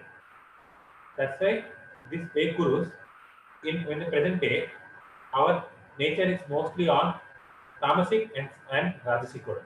We are predominantly in the rajasic and tamasic. When we are in tamasic and rajasic, these fake gurus take an undue advantage and misdirect us. In rajasic person, this will be a misguided person, perverse and imperfect. The knowledge which he has is imperfect. It cannot distinguish. He cannot understand what is religion and what is irreligion. There is no distinction. He cannot understand. what is true and what is untrue, because always he thinks about what is in written to me. If something is giving benefit to me, then only I will be accepting it. So that's why this person is always in moroseness. Whatever it is all whatever active results which you are getting is temporary. So always he will be confused. I am doing this one, but I am not getting the result. So that's why you can see people who are Sunday one temple, Monday one temple, Tuesday one temple, all 1 week it is filled. All 1 week timetable is filled. So somewhere or the other, my request will be satisfied. If not this one, next one. If not this one, next one.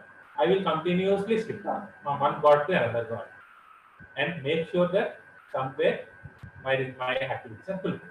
So this is the nature of Rajasic person.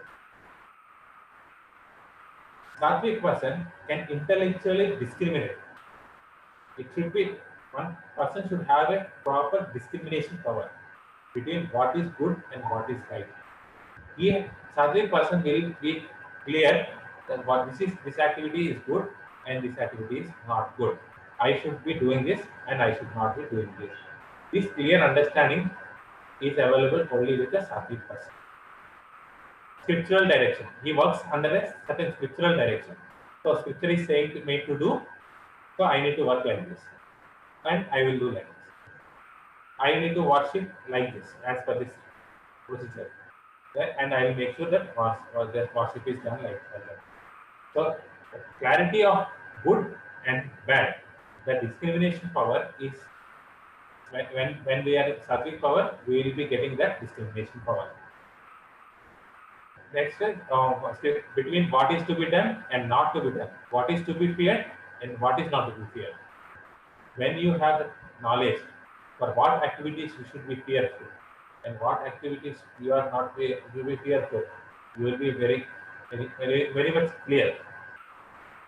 And what is deliberating and what is binding. It is said in Bhagavad Gita, Tehino asmin yatadehe kaumaram yavanam jara tatra dehantarasvapti dhirastatram na muhyati. What does that mean? This is played during the final rites also. When you go to the final rite ceremony, this is also played. What does this verse mean?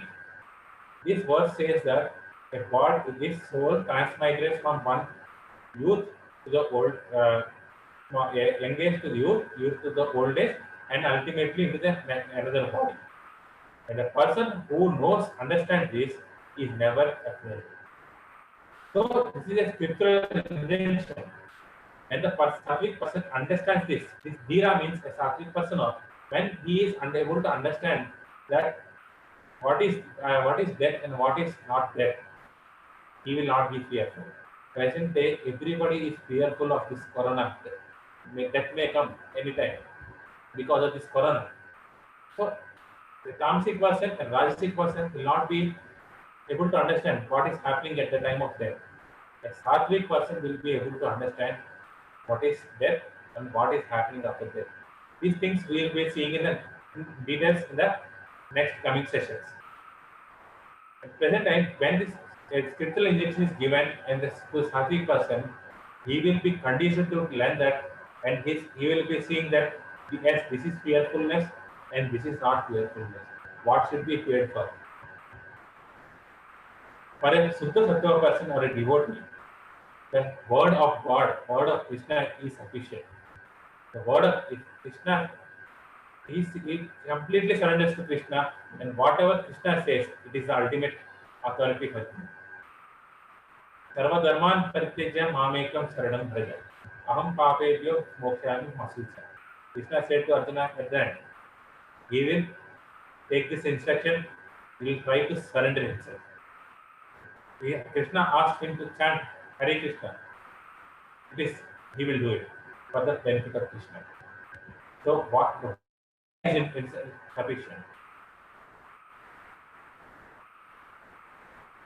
So can renunciation, tyagam, and త్యజించేస్తాం, is this renunciation good or bad?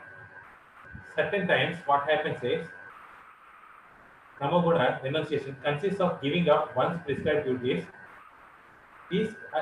But he will misunderstand everything, scriptural injunctions, and he will think that living everything will be renunciation. Every like some people renunciate the clothes, they go naked. They go naked. Why they are renunciating? Nothing is given. Nothing is the property of mine. What is there to renunciate? What is mine? Even my body is not mine. What is the what can we renunciate? But these people doesn't have any understanding of renunciation. They will give up all these worldly duties. Like, okay, I will not go to office. I will not earn money because person has said I should be renunciate. I will not take this. I will not go to office and earn money. What happens to your family if you do not earn? All you and your family will be on the road. Who is going to take care of you? First, one has to take care of ourselves. Then only we can take care of others. If you renunciate everything in a mode of illusion, thinking this is the illusion, this is a proper way, everybody depend, including you and yourself, dependents will be unhappy. So even in the time, even doing your prescribed duties, one has to do on devotion. That's like when before Bhagavad Gita was spoken to Arjuna. Arjuna was ready to renunciate everything and was ready to go as a saint. He did not want to fight the war, but did Krishna encourage him to go as a sannyasi? Krishna never said that you become a sannyasi. Whatever Arjuna, you have said a nice thing. Now you can go to take sannyasa, go and beg. Krishna has never said that. Krishna said that you have to do your prescribed duties. As a Kshatriya, your duty is to protect the dharma. The person or the opposite party, whoever may be, he is representing adharma.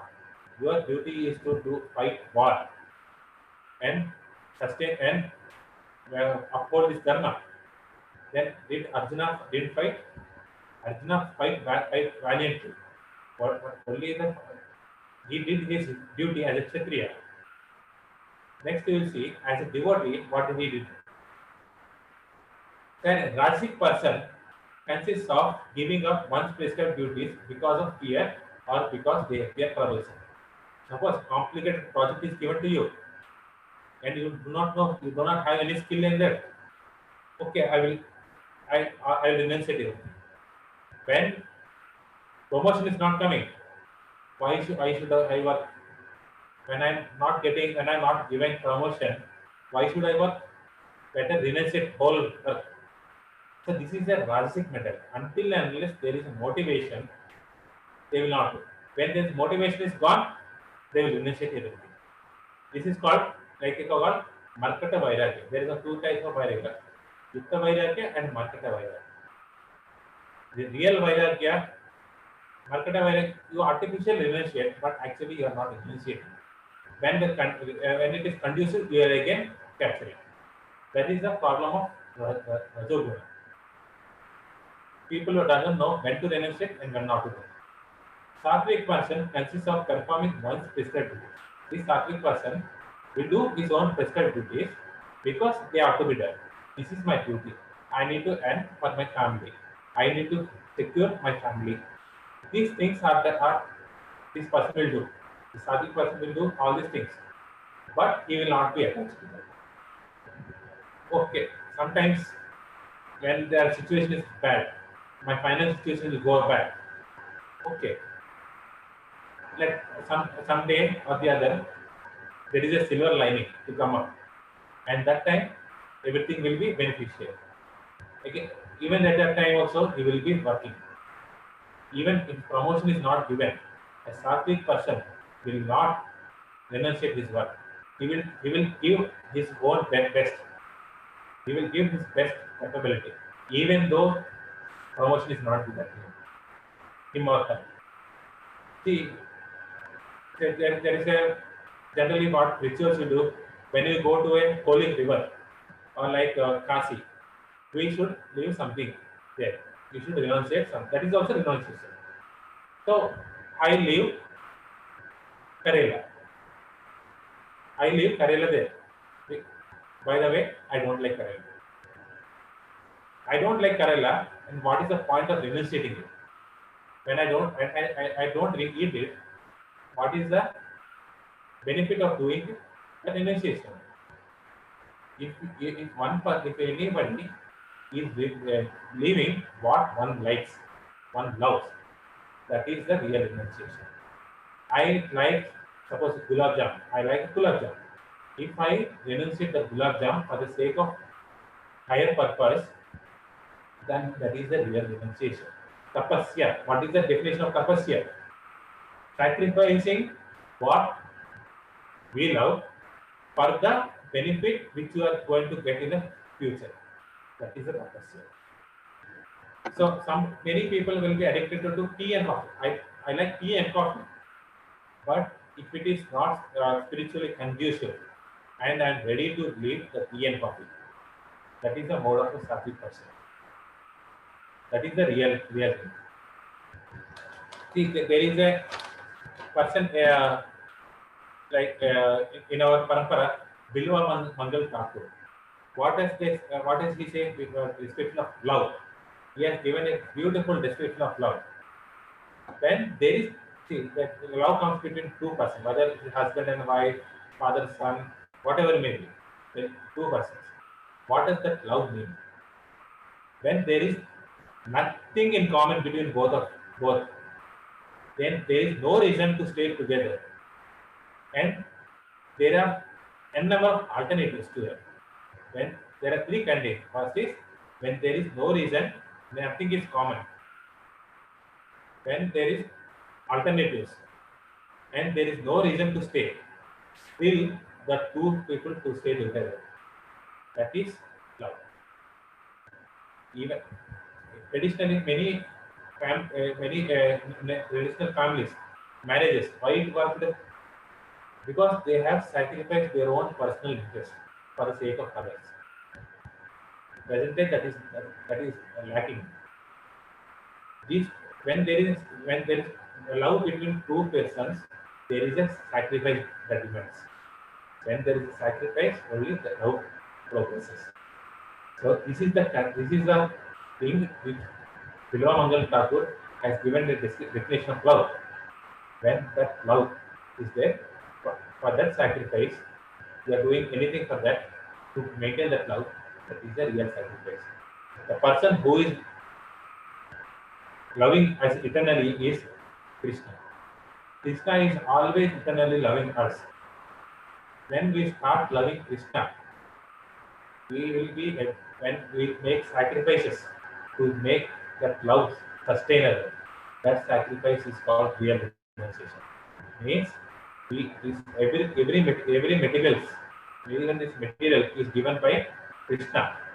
When we use this material, even this material things to for the service of Krishna, that is the real renunciation. This there is one type of power. He said, I am renunciating it all the money. If you give donation 1 rupee to put on his hand, he will shiver. This is artificial renunciation. You should use that rupee for the purpose of Krishna. Then that is real renunciation. Consists of performing one's prescribed duties.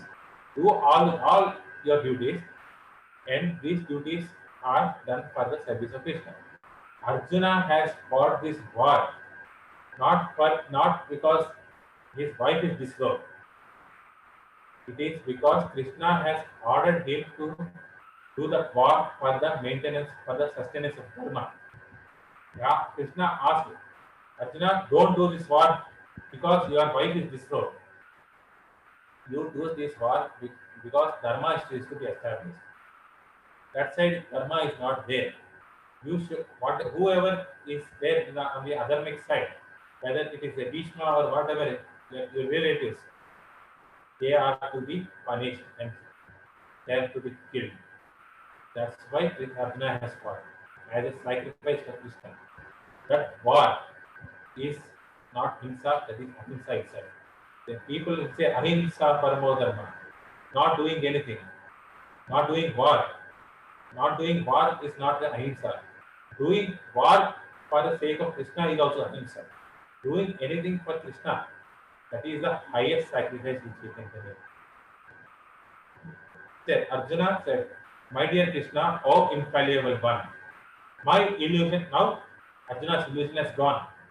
I have regained my memory by your mercy. I am now firm and free from doubt and prepared to act according to instruction." Now he is a renunciate. Now Arjuna is prepared to fight for the war. He is a real renunciate.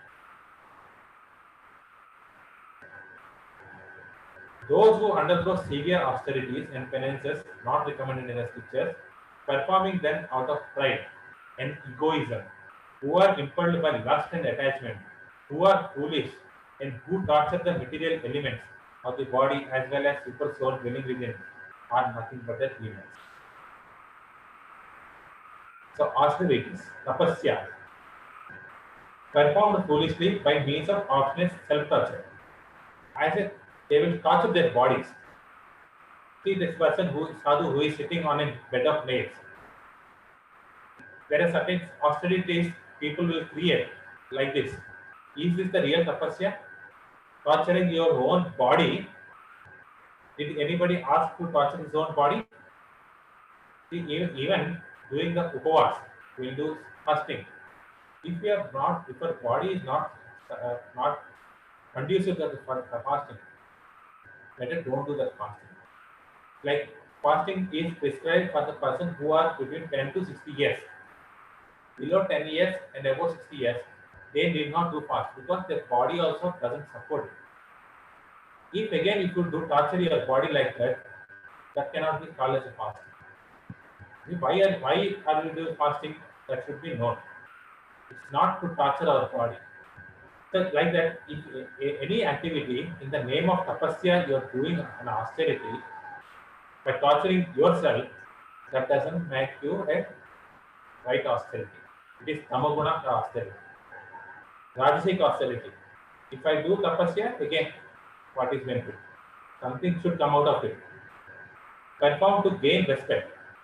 Today I will make sure that, suppose if I am a Rajasic person, today I will make sure that every colony, every friend of mine, every colleague of mine knows that I am doing fasting. That is not required. You do as you are supposed to do some fasting. You do as a sacrifice because it is mentioned that you have to do fasting. Why everybody should know that you are doing fasting? Because everybody wants to be, everyone you want to get recognized that this person is doing more and more tapasya. There, the whole point of tapasya is not there. The whole point was to get recognition. I am doing this. I am doing fasting.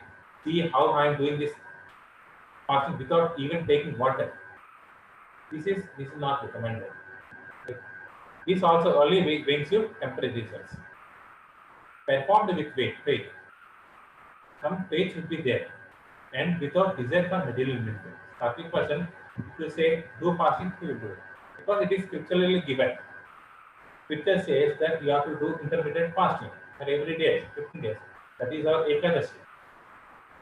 So this person will follow Ekadashi as per the rules. Includes bodily, speech, mental. See, there are people who have invented Maunavata. It means I will not talk anything. Complete silence. Because they have said Maunavata. See, one who does a Maunavata is called a Muni. Mauni or Muni. One who undergoes this Mauna is Muni or Mauni. But the real Maunavatam is speaking about Krishna, not sitting silent. You are asked to sit silent because we are doing talking about all the nonsense. We are talking about politics. We are talking about cinema heroines, cinema heroes. We are talking all this nonsense. So one day you are asked to not stop. That is a normal thing.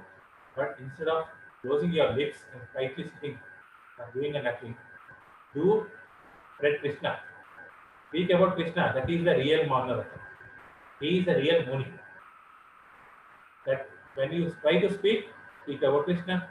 When you see the Krishna's form. When you sing about Krishna. This is real Maunavata or Muni. This Manaratham, when you add Krishna, this becomes a Suddha Sattva Mana. Performed with faith and with desire to satisfy Supreme Personality. Spread this knowledge to everywhere. Whatever capacity you have, spread this knowledge to your colleagues, to your friends. Whatever capacity do you have, ask them to chant at least one round. Ask them to read Bhagavad Gita. That is the highest thing which we can do. The highest austerity which we can do. So 17.14 and 17.15 describes about austerity in the mode of Rajasic, Tamasic, Sattvic and Sukha Sattva. Next aspect is, so till here, is there any questions which you want to ask me? Is there any doubts? Prabhuji, I posted one question for you. Okay, let me check the chat box.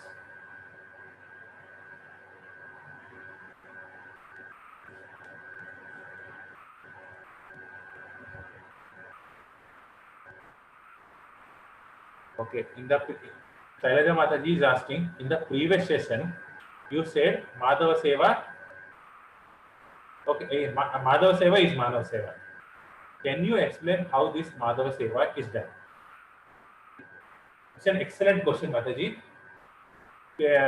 Generally, people will think that Manav Seva is a Madhav Seva. But actually, Madhav Seva is a Manav Seva, which I have explained in the previous session.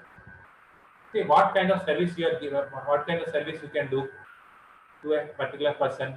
You can give food, or you can give some bedding, or you can give some clothing. Today, if you give one day meal, second day you will be hungry again. Third day you will be hungry again. How many can you serve? How many services you can do? How many there are in India? There are 130 crore population. Can we do service to all 130 crore by feeding them? We cannot do. We cannot do all the service. Then how can the Madhava will be happy? If some Manavas are not happy, how can Madhava will be happy? So instead of I have given an example of watering a tree. See, in order to water a tree to be giving nourishing fruits and nourishing flowers, should we water a particular leaf or should we water a root? Mataji, should we water a root or water a leaf? We should water a root. So when we water the root, the whole nutrients by the root goes to the leaf. See, the root of everything is the Krishna, Madhava. So when we try to address that particular issue there, then the whole world will be sick. The whole world is not hungry because of lack of food. The whole world is hungry because of lack of love. These are the statements given by Mother Teresa. Because of lack of love, people are hungry. So when we can spread the particular love, their hunger gets satisfied. Their whole life gets satisfied. The most highest form of love is the Krishna's love. Because Krishna is always sitting in whatever form we take, whatever body we take. Krishna as Paramatma is traveling along with us. Which lover is going to travel with us? Some people will live in the between. After this body is finished, the relation between mother is finished. The relation between parents are finished. But Paramatma is always accompanying you because he eternally loves us. When this love is awakened in the humans, this love spreads faster. This love gets spread. Then they will be able to transcend this material world and reach the spiritual world. So we are by this Madhava Seva, the highest form of Madhava Seva is giving the spiritual knowledge, the Hare Krishna Maha Mantra. Then we are uniting ourselves, the person, to the Supreme Father. Then all his needs are satisfied. If we do this, aren't we doing this Manava Seva, Mataji? Yeah, we are trying to propagate, but it is very difficult. Yes, sometimes we have to, that's the difficulty is there. That's why he said it's also austerity. Not everybody are ready to accept this. Bahunanam Janmananta Jnanavan Man Patati. Out of this message has gone to Hare Krishna. Hare Krishna, somebody has asked something. Okay. Bahunanam Janmanam Ante Jnanavan Man Patati. Out of many births, only few people come to me. This message of SSR being connected has spread to many places. Whereas many people have registered. You can see the WhatsApp group. There are 40 people who are registered, but how many people are attending? Only 13 people are attending. That's it. This has gone to many lakhs of people. Ultimately, only few registered, and only few are attending this satsang. This is how rare this knowledge is. Our duty is to, as a devotee, you have to spread this knowledge. But becoming a devotee is the issue between Krishna and that particular person. His Holiness Radhanath Swami Maharaj once beautifully explained this thing. You can give your son or daughter this knowledge, but he or she becoming a devotee is something between he and Krishna. So our duty is to spread this Krishna conscious knowledge, but don't expect that all will be receiving the same thing. Only few people are able to receive. Did I get you, Shailaja Mataji? Yes, Prabhuji. Thank you. Hare Krishna, Prabhuji. Hare Krishna for asking a wonderful question. So, what is this real knowledge? We are spreading this real knowledge.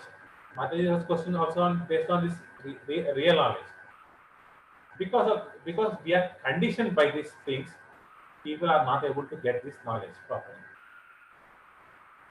Tamoguna, very meager, unrelated to absolute truth, really certain. These samasic people are attached to wrong side of knowledge. Temporary knowledge, like movies, all those things, they are attached to this particular knowledge. So that's why they will not take the real knowledge. Concerned only with bodily comfort. If my knowledge is helping me to get more comfort, suppose what everybody is educated, BTechs, MS, MBAs, MTech, all those things we have done. What is that knowledge being used for? To make a nice cushion mattress, nice mattress for sleep. So our mind, we are deriving pleasure only by four: ahara, nidra, bhaya, vaitana. If my knowledge is being used for comforts of only four things, it's a tamasic knowledge. My entire research is being used to create a memory foams, all those foams which is helpful for sleeping. And not only that, even in the intellectual class, what is the discussion going on? What Amazon coupon వచ్చిందా లేదా? ఈ coupon apply చేస్తే ఎంత benefit వచ్చింది మీకు? These are the things which are going on. Amazon coupons, sale, discounts. Is our intelligence is used to discriminate between 25% discount and 50% discount? If we are utilizing our intelligence only for this, then these things are indirectly related to eating, sleeping, hating, and defending. So, the real education, real knowledge is not this one, which solves this. The real knowledge is something which solves you four problems alive. And the Janma, Mrityu, Jara, Death.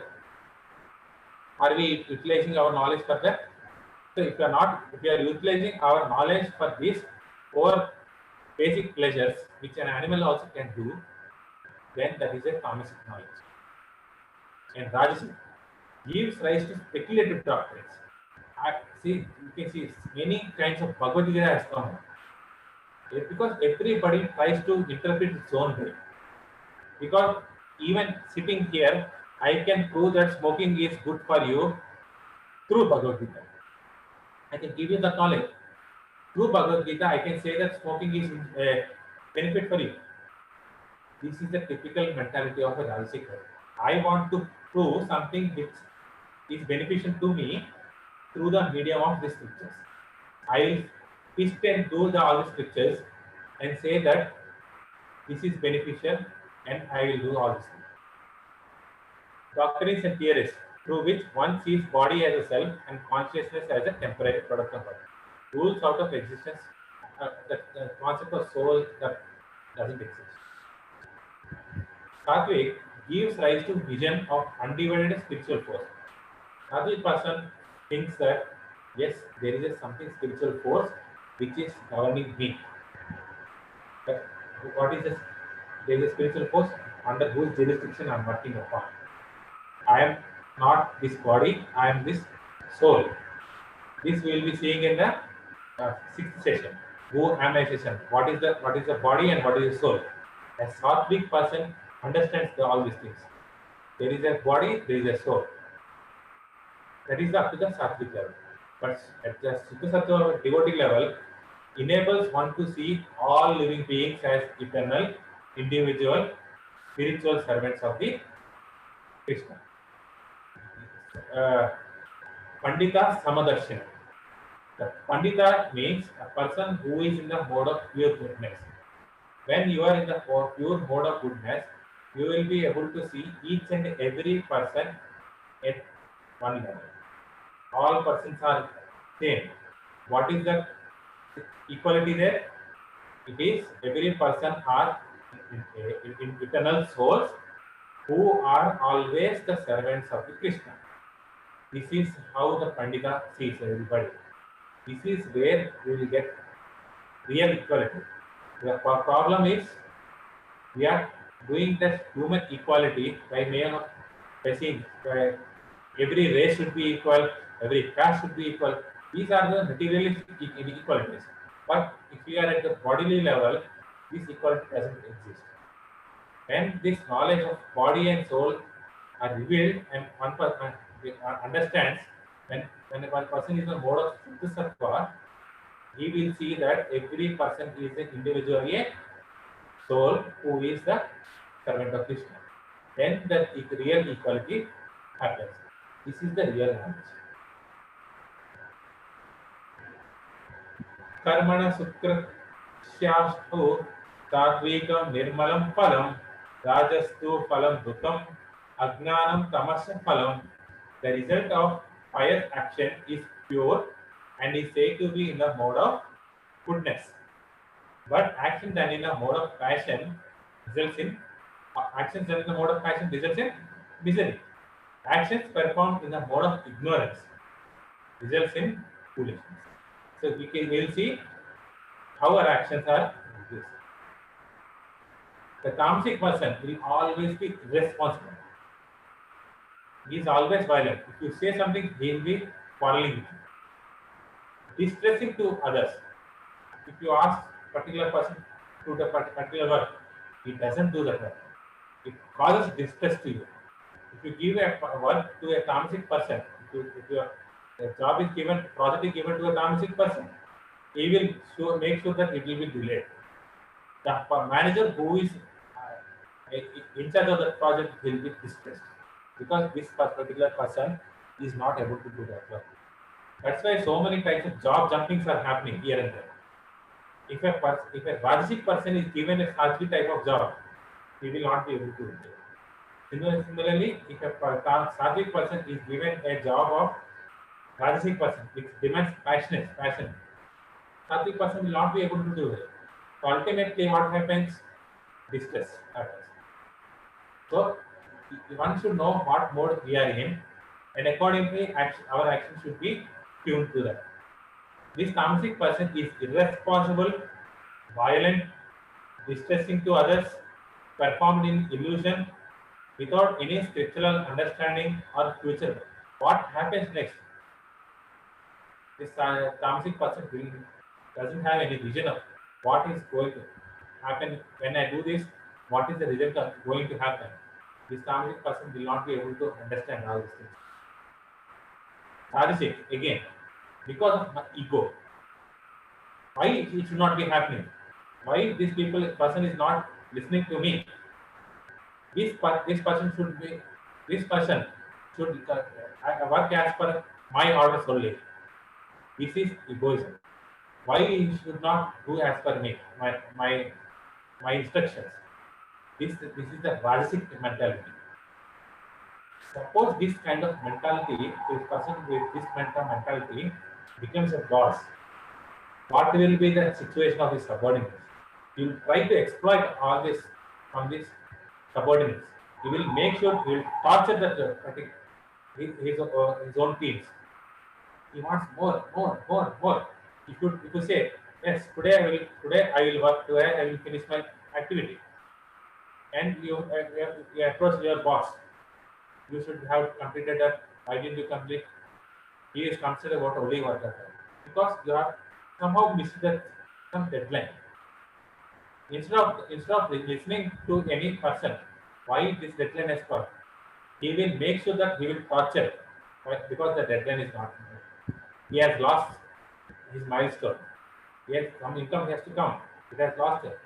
This is the Rajasic mentality. And with great effort to satisfy one desire to enjoy the fruits of his work, ultimately he will be suffering himself. A sattvic person understands as per the scriptural injunctions. Whatever Shastra says, he will behave according to it. As a matter of duty, without attachment. And without cow and head, he will not be here and there. Whether love or hate, failure or success, whatever it may be, he is not bound by that. That is the real sadhana. Some people, even if the project fails, some people, when the project fails, they commit suicide.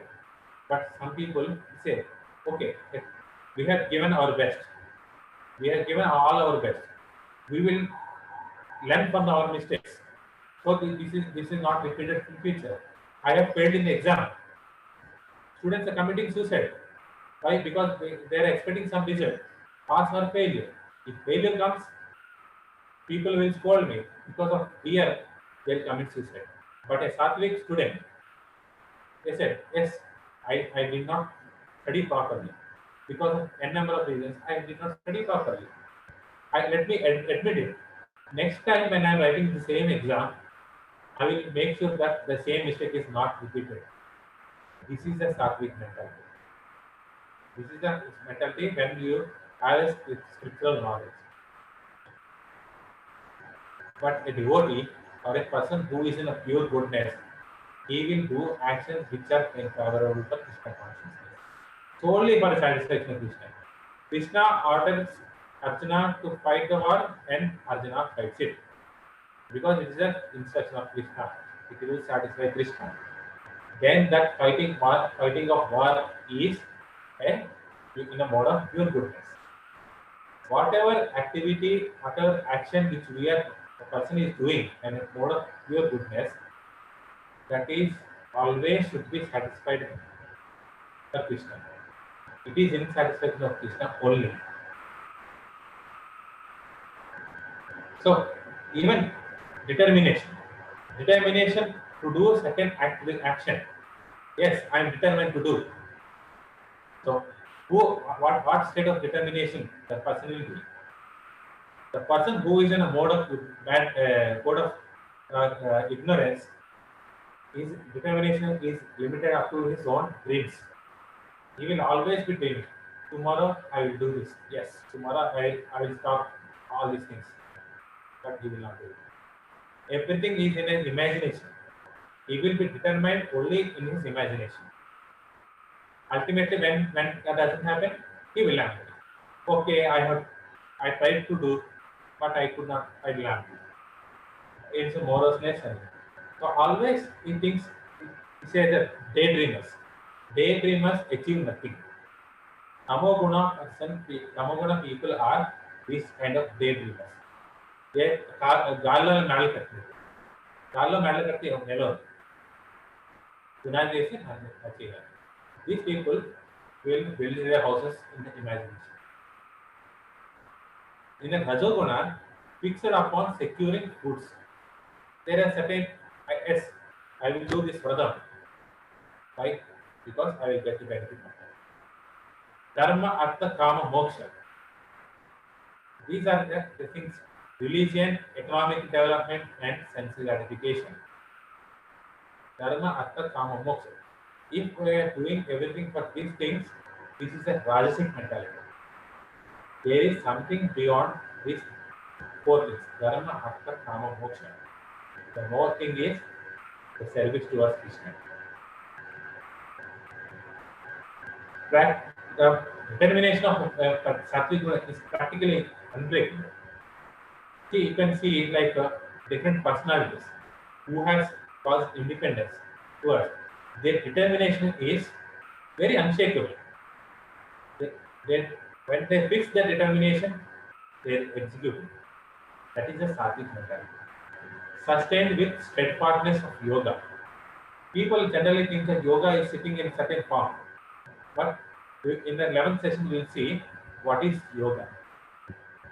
We have to regulate our mind, life, and senses.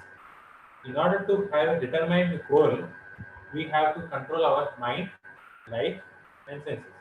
How to control our mind, which we have seen in second section? We have to control our mind through the process of chanting the holy names. That will be lacking in Sattva Guna. A devotee controls his mind by regularly chanting his holy names. Hare Krishna, Krishna Krishna, Hare Hare, Hare Rama, Rama Rama, Hare Hare.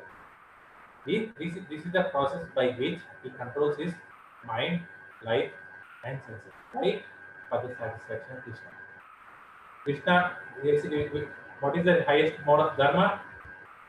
Rishikena, Rishikesha Sevana Bhakti Rityate. What is the highest form of bhakti? By the mode of our senses, we are satisfying the senses of Krishna. If the person does that, he is engaged in the Suddha Sattva. So, what does Krishna say? If you are in a mode of passion, so what is the problem if I am in the Tama Guna? What is the problem in the mode of Sattva Guna and Rajasic Guna? What is the problem if I say it there? Krishna says, when one dies in the mode of goodness, he attains pure higher planetary system. There are 14 planetary systems. Atala, Vitala, Sutala, Patala, everything. Then on the top, you will go up to the Brahmaloka. Swargaloka, Brahmaloka, Suvarla, Brahmaloka. There are 14 planetary systems. So, if one person dies in the mode of goodness, he will be elevated into higher planetary system. He will become a Devata or he will sit in a Brahmaloka. But when one person dies in a mode of ignorance and passion, when one dies in a mode of passion, he takes birth among those engaged in the Kruti Rakti. Again, you have to take birth in the like Bhumandala. When one dies in a mode of ignorance, he will be demoted to the animalistic life. He will be going into the animal kingdom. He will take an animal. So what happens? What happens even in this three modes? Even if it is in the mode of goodness, even in the if I reach to the stage of Brahmaloka, at a particular time, this should be collapsed. After even Brahma also dies, but his age is different. Our age, the longevity is more. His 100 years is equal to 311 trillion years. But ultimately, even Brahma is also has to die. The whole 14 planetary system, after that, every yuga, it has to be collapsed. Again, you have to take birth again. The cycle repeats. Though you are in mode of goodness or passion or whatever, everything, you are ultimately doing you are circulating in the mode, in the material world, where you are subjected to Janma, Ritu, Jara, Vyadi. So, how can I cut this samsara? How can I cut this Janma, Ritu, Jara, Vyadi? When one is transcendenting the whole modes. So, even in happiness, how person derives happiness, climb to self-realization. We are conducting this science of self-realization. This person won't come to the SSR classes. What happens is illusion from the beginning comes about from sleep laziness. So this happiness initially it will be sweeter. It will be nice, juicy, sweety, but ultimately it will result into bitter. This Rajo and Tamoguna are good in the starting. You will derive happiness in the starting, but ultimately it will become a poison in the end. But when you are in Sattva Guna, everything looks compared to poison in the beginning, but nectar at the end. It starts with the bitter. We have seen we are like an animal. It's bitter to digest. We are living an animalistic life. It is bitter to digest. But ultimately, when we reach the self-realization that I am not this body, I am this soul, then the real bliss starts. So, but the activities, the happiness which derives, which a sattvic person derives, is bitter in the starting, but ultimately it becomes a nectar. And ultimately, the mode of pure goodness derived from service rendered by a purified soul to the like Guru, a Vaishnava Guru who is coming in a discipline line of succession. They render service to their own to the Guru, to the Supreme Personality of God. My happiness is based on the happiness of my Guru and my Krishna. It's not my happiness is not my happiness. I derive happiness from the happiness of Guru and Krishna. So, what is the destination of death? For a Tamoguna person, he will go to the hellish planets. He will go to the animalistic kingdom. He will have to take the animal body. For Rajoguna, he will be again to the earthly planets and work same thing again in Infosys, TCS, and die and work for 14 to 18 hours. For a Sattvic person, he will be elevated to the heavenly planet. But a devotee who is in the Siddha Sattva will reach the Vaikuntha planets, Goloka planet. So, at the end, what this knowledge should be used to introspect in which mode I am in. And tomorrow, if you should not judge others saying that you are in Tamoguna, you are in Rajoguna, you are in Sattva. The knowledge is this knowledge is not for the judging of others. What we should judge ourselves in which mode I am in. This knowledge should be used like that. So which mode even for our sake, Krishna has said in which mode we are in. Sometimes the mode of goodness becomes prominent, defeating the mode of action and ignorance. Sometimes mode of sattvic guna is more. Sometimes rajoguna is more. Sometimes tamasic is more. Even our day is divided into three. Morning we do sattvic activities. We do all types of spiritual activities like arati, chanting, whatever it is. But when we are in a day-to-day life, when sun starts up, Rajoguna picks up. We will be running to offices. What is this project? What is deadline of this? What is the deadline of this project? What turnover I have done? So Rajasic comes out. At the night, we will be doing the tamasic activities, sleeping, all this. See, even our day is divided like that. So sometimes we are in the mode of goodness, sometimes we are in the mode of ignorance, sometimes we are in the mode of passion. In this way, there is always competition. We cannot say that I am only in Sattva Guna. There is a competition between all these three gunas. So, among all these gunas, so which guna I should be in? So Krishna says, Traigunya Vishaya Veda, Vistraigunyau Bhavarjuna, Vidvandvo Nitya Sattvasto, Niryoga Chema Atmava. He says the Vedas deal. So all the Vedas deal with these three modes of material nature: sattvic, rajasic, and tamasic. In the previous class also we have seen the certain scriptures deal with persons who are in the mode of passion. Certain scriptures will deal with mode of ignorance. Certain scriptures deal with mode of goodness. So all these Vedas deal with these particular modes of material nature. Oh Arjuna, become transcendental to this. Don't be bound by this. In the first slide you have seen there are certain ropes. All these sattva, rajo, and tamo are nothing but different ropes which are binding. One is a golden rope, one is a lead, one is a silver. But ultimately they are ropes. Oh Arjuna, become transcendental to this. Come out of all these three modes. Be free from all these dualities and from all anxieties for gain and safety, and be established in yourself. Understand who you are. Who am I? The session which we have met after this is fourth session. In the sixth session, we will be dealing with who am I. When you understand who you are and transcend about these three modes of material nature, that is what Krishna is recommending. Means you are to be in pure Suddha Sattva. One has to come from the Tamo, remove the Tamoguna to Rajo to Sattva. Ultimately, everyone goes is to come to the pure mode of goodness. This is the spiritual injection. So, how do I come? How do I transcend these three modes of material nature? By regularly chanting Hare Krishna, Krishna Krishna, Hare Hare, Hare Rama, Rama Rama, Hare Hare. By regularly chanting this mantra in the association of devotees, regularly hearing to the devotees, we will always be transcendental to this three modes of material nature.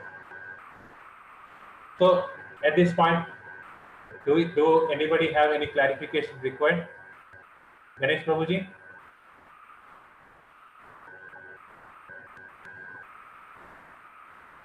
Hare Krishna.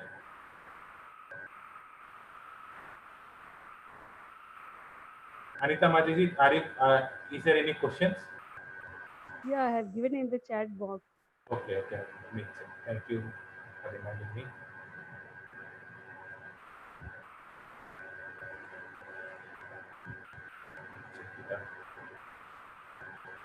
Oh, I have this system. While Anita Mataji asks, while cooking, we check for taste, for salt, etc. Then how can we offer that food to God? Actually, we should not be tasting that food. We should be at a particular stage that Krishna has to accept it. So we will not be tasting it. Suppose there is salt missing. That if a devotee is there, how does he think? How does he or she think? If the salt is missing and you have offered it to Krishna, we are supposed to eat the same salty, tasteless food because it is tasted by Krishna. We should avoid tasting the food before it is being served. Even in traditional days also, people used to cook food without tasting. Ideally we should not taste that food when we are offering to the Krishna. When we accidentally tasted it, we cannot offer it to Krishna.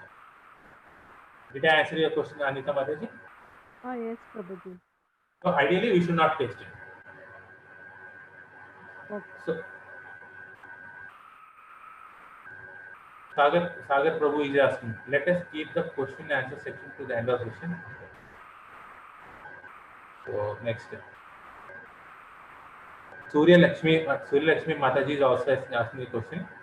Prabhuji, please explain the difference between goodness and pure goodness.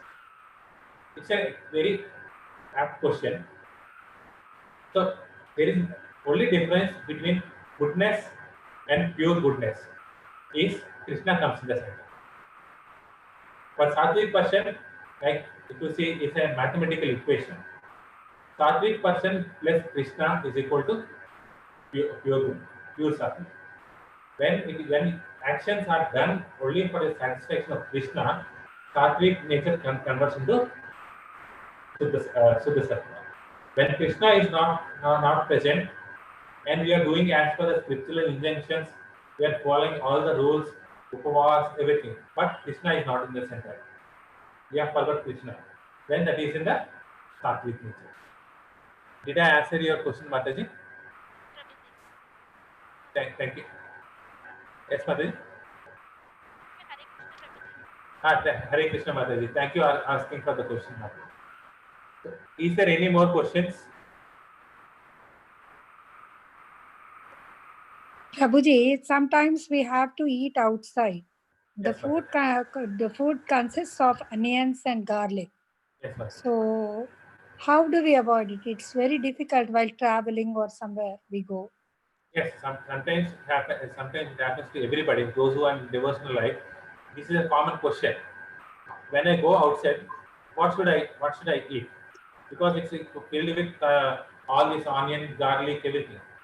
But we have a choice of sattvic food. If I go to a particular, suppose a marriage party, I have an option to take curd rice. I can have a curd rice outside, right? When I go to a hotel, I can order a curd rice, or I can ask for a plain dosa or any idli. There are many Jain restaurants also coming up. There are no onion and garlic. If you ask even in certain hotels also, they prepare with no onion and garlic also. There is every possibility you can see. Instead of going for a meat products, all those things. Suppose if you are in dire situation, in a situation you have to eat something. Otherwise, this body doesn't walk it. We cannot sustain. At that time, we can beg pardon from Krishna. Krishna, I could not find food more than this one. So please forgive me. Are we eating in a mode of sense enjoyment or in a mode of regret? This food is the only available food for me. This is filled with onion and garlic. But for the sake of your pleasure, to keep up this body for tomorrow's activities, I'm eating this thing. Please excuse me. But if there is a choice, you can choose food which doesn't contain onion and garlic, like idli, dosa, or a curd rice, or something like that, and do a mental offering if you have no option. Did I answer your question? Yeah, Hare Krishna. Thank you. So I think we can wrap up this session. Before wrapping up this session, I have small announcement to be made. Hare Krishna. As Mataji. Why we Yes, shouldn't eat onions and garlic? Garlic has a lot of medicinal value. Yes, why you should not eat onion and garlic? So actually, onion and garlic induces tamoguna in you. It induces tamoguna. Not only that, this might have medicinal benefits, but these are being promoted by this particular person's. This is a branding that they are given. Every product has its own benefits and merits and demerits. So, what merit you want? You have to choose food accordingly. I need a food which elevates my consciousness to the Krishna's consciousness. At that time, tamoguna doesn't work. Because this onion and garlic increases your tamoguna. Why? Because this onion and garlic thins your blood supply. So when the blood is thinned, the blood doesn't go to the head; it goes to the stomach. So when the blood doesn't go to the head, what happens? Laziness, all those things comes up. Whatever other person is saying, whatever other person is going, it doesn't go inside us. So this becomes a tamasic. When spiritual knowledge is being given, tamasic person will not be able to understand. That is one of the reasons. Did anybody of us prepare? Uh, Yesterday we've seen Varalakshmi Ratham there. We will do Varalakshmi Ratham. All other will do Ganesh Chaturthi. Do we offer anything to God Ganesha, which contains onion and garlic? Oh, we No, don't do that. we don't do that. So because it is prasadam, God consciousness enters it, we don't do that. Similarly, daily we have to be in a Suddha Sattva. Our food consciousness also should be in the Krishna consciousness, God consciousness. That's why when we offer our food to Krishna. When we offer our food to Krishna, can we offer a food which is containing onion and garlic? We cannot offer it. Hence, when we cannot offer it, we will not eat. Simple. Krishna doesn't accept that, so devotee doesn't take it. That is a Suddha Sattva understanding. Krishna is not eating all this meat, garlic, anything. Devotee doesn't. Not only that, when you give prasadam, you don't have onion and garlic in prasadam. Generally, we should take prasadam daily. So, when our consciousness is to elevation from this tamoguna to sattva for spirituality, this tamoguna doesn't work. And onion and garlic should have to be removed. Did I answer your question, Anita Mataji? Yes, Prabhuji. Okay. Is there any more questions? I have posted one question. Okay. Okay. Let me check it up.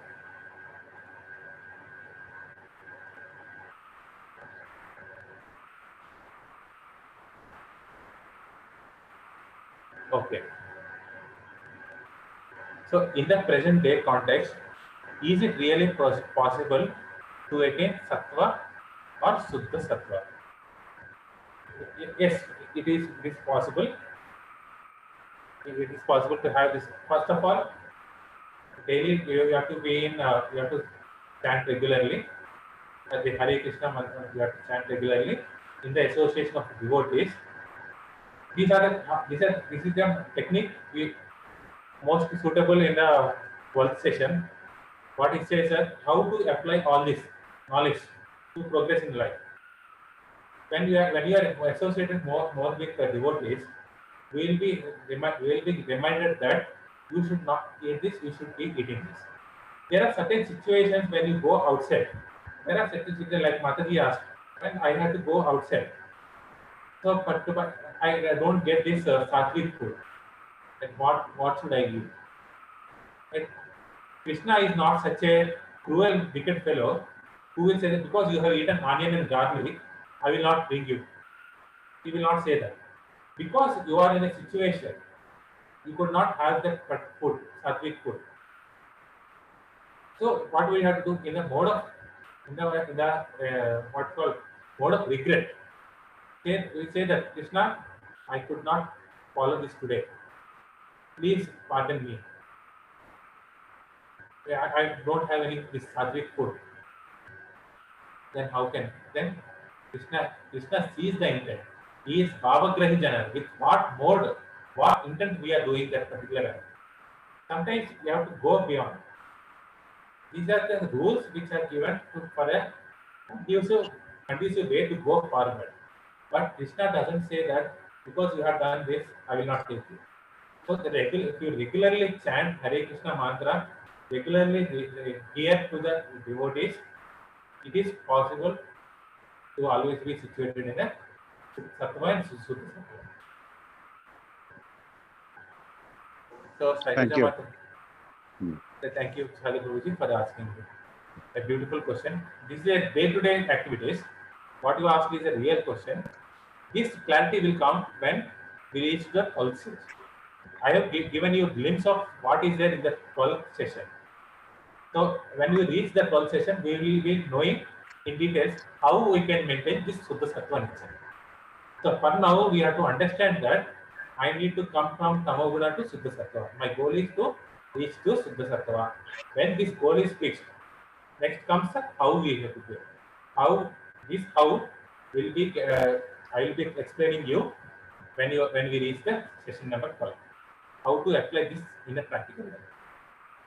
So Shailaja Mataji is asking, any chanting group is there so that I cannot compute. As of today, we don't have any specific group called for chanting Mataji. Along with one other Prabhuji, another devotee, we are thinking of starting a group. for chanting.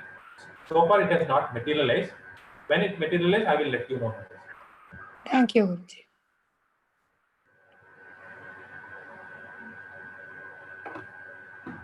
So I think I think I have answered all the questions. Yes, So Prabhu. if there are no questions, so I want to make some small announcement. So if you have seen all the, I have sent the announcement through group. On August 12th, Janmashtami is going to come. It is the appearance day of Lord Sri Krishna. We should not do this as like an ordinary lockdown. Because we cannot do elaborate offerings to Krishna. It's impossible because of these restrictions. So what we have planned is, whatever offering you can make, we'll make it through virtual. So that day, on the day, we will be showing you the Radha Madan Mohan or Radha Krishna. So whatever capacity do we have, even a flower, water, cooking, singing, whatever you want to, you can offer it to Krishna.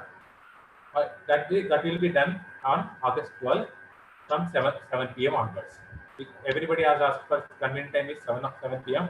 because many have offices and many have to do their daily activities. So we will be doing it around 7 p.m. So I have sent you an invitation in the WhatsApp group. So please click that link and join into the Janmashtami group, where we will be discussing what kind of offerings we are going to make. The detailed discussion we will be doing in the Janmashtami group. If anybody has missed this link, I will be sending you that link today also. If you are interested, please join that group. We will be discussing that one. I will be sharing you a Zoom link like this, so where you can do all your offerings. All your offerings will be recorded, and this will be for pleasure of Krishna. So, is it a good idea to conduct all this virtual Janmashtami? Yes, Prabhu. Yes, It's a good idea. Yes. Yes. Prabhuji, are you in the WhatsApp group, Prabhuji? SSR? I don't know your name. I said iPhone. Hello, What is your name, Prabhuji? Krishna. Krishna, Prabhuji. Are you in the Yeah. SSR group, Prabhuji? Yeah. Okay. In SSR group, I have already posted this Janmashtami link. Please Okay. join. Please join that WhatsApp group link. You will be redirected to Janmashtami WhatsApp group, where we will be discussing what activities we are going to plan, how we are going to plan. I will be sharing with you. Okay, Prabhu. One more Thank you. question, Prabhuji. Yes, ma'am. On Janmashtami, Yes, ma'am. what has to be followed, what has to be done? Means I am not aware of the things which ISKCON do. Yes, ma'am. Actually, I have a PDF which I will be sharing also, because you have Yeah. asked the question. So how the fasting should be done? I will be sharing the PDF in the WhatsApp group. And what Naivedyam we have to offer to Krishna on that day? And Actually, when we have to break the fast? What are the yes, things? yes, ma'am. Mataji, do you have a Vaishnava calendar app on your mobile? No, Prabhuji, I don't have. So please install this. Go to the Play Store and install Vaishnava calendar also. We will be getting all these details. What you have for Ekadasi, for everything, for gate. Ekadashi, I know, no, Prabhuji. Only for this Krishna Ashtami, I don't know. What are the Krishnashtami also offerings? will be having there. Also, I will post you in that group when to do what activities should be done ideally. Ultimately, we should think that by our activity, Krishna is pleased. What Naivedyam also, you can you can say that when you are preparing for your children, you will prepare it for a love with love. So same love, when you can show it towards Krishna and make and offer it to Krishna, put it in a separate, have a separate plate for him, separate for Krishna. Cook all this food which doesn't have onion, garlic, all those things, and put a leaf and offer it to any Krishna deity or a Vigraha or a rain, whatever. Krishna should be there. If Krishna photo is not there, you can have a Bhagavad Gita photo also. Ultimately, Bhagavad Gita, Bhagavad, everything is also Krishna. So this process is there in the document which I am going to share you, where you will understand what to be done. Usually, I do every day like that only. But the thing is, on Krishna Ashtami, any specific things have to be done. we can have a special dish also for Krishna, because we are doing daily something, those special things which you are expert in. Suppose you are Yes. expert in cooking something, make it that for Krishna. This is Krishna. This is my expert cooking for you. Krishna doesn't say that only these things are there. With affection, that is my more affection is required. So whatever expert thing you're doing, do it for Krishna. Did I answer your question, Mataji? Yes, Prabhuji. So any other after I will share, today I am going to share you the WhatsApp in the WhatsApp that poster and link for that WhatsApp group and activities what should be done for the Janmashtami. All these three I will be sharing it today. So please join so that we will be discussing in future what till the Janmashtami happens, what should be done. You will be given certain times also to join. When I call your name, you will be doing your offering. The entire sequence I will be sharing with all of you in that WhatsApp group. So please join in the WhatsApp group. So if everything is finished, let's wrap up this session with an Narasimha Pranama.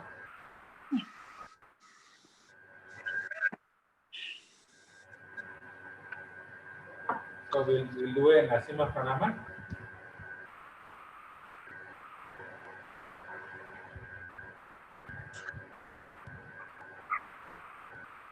Namaste Narasimhaya Daladaladarine Hiranyakashi Purvataha Silakanka Nathalare Ito Nasimha Parato Nasimho Yato Yato Yami Tato Nasimha Vati Nasimha Hridaye Nasimha Narasimha Harim Charanam Prabhase Tavakara Kamalavare Nakam Adbhuta Sringa Dalita Hiranyakashipu Tanubunda Keshavadita Narahari Rupa Jaya Jagadita Hare Jaya Jagadita Hare Jaya Jagadita Hare Tavakara Kamalavare Nakam Adbhuta Sringam Salita Hiranyakashipu Tanubundam Keshavadita Narahari Rupa Jaya Jagadita Hare Jaya Jagadita Hare Jaya Jagadita Hare Jaya Narsimhadev, Narsimhadev, Narsimhadev, Jaya Narsimhadev, Jaya Prahlad Maharaj, Prahlad Maharaj, Prahlad Maharaj, Jaya Prahlad Maharaj, Jaya Jaya Prabhupada, Prabhupada,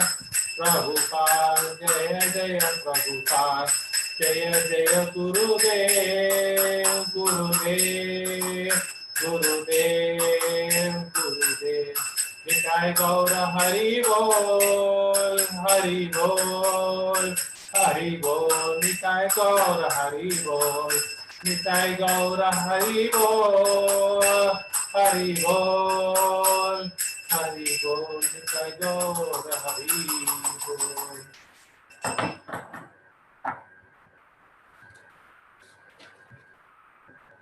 जय नित्य लीला प्रविष्ट ओम विष्णुपाद परमहंस परिवेष्टोत्तर तथा श्री श्रीमद इस divine Srila AC भक्ति वेदांत स्वामी महाराज प्रभुपाद की जय। जय ओम विष्णुपाद परमहंस परिव्रजाचार्य अष्टोत्तर शत श्री श्रीमद भक्ति सिद्धांत सरस्वती गोस्वामी महाराज की जय। अनंत कोटि वैष्णव वृंद की जय। नामाचार्य हरिदास ठाकुर की जय। इस्कॉन फाउंडर आचार्य श्री प्रभुपाद की जय। प्रेम से कहो श्री कृष्ण चैतन्य प्रभु नित्यानंद जय अद्वैत गदाधर श्रीवासादि भक्त वृंद की जय। श्री श्री राधा कृष्ण गोप गोपीनाथ श्याम कुंड राधा कुंड गिर गोवर्धन की जय। वृंदावन धाम की जय। मथुरा धाम की जय। नवद्वीप धाम की जय। जगन्नाथपुरी धाम की जय।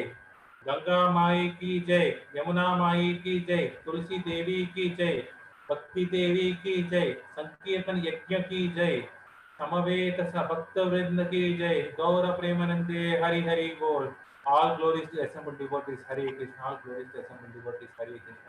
All glories to assembled devotees, Hare Krishna. All glories to Hare Krishna. Next session we'll be having on do we need a guru? Who is a guru? Do we need any guru for that? So please join for the next session. Hare Krishna, Prabhuji. Thank you so much. Thank you, Shailaja Mataji, for joining. Hare Krishna, Prabhuji.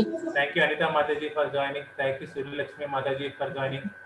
Thank you, Subala Prabhuji, for joining. Thank Hare you, Krishna Sagar. Prabhuji. Thank you, Krishna Prabhu, for joining.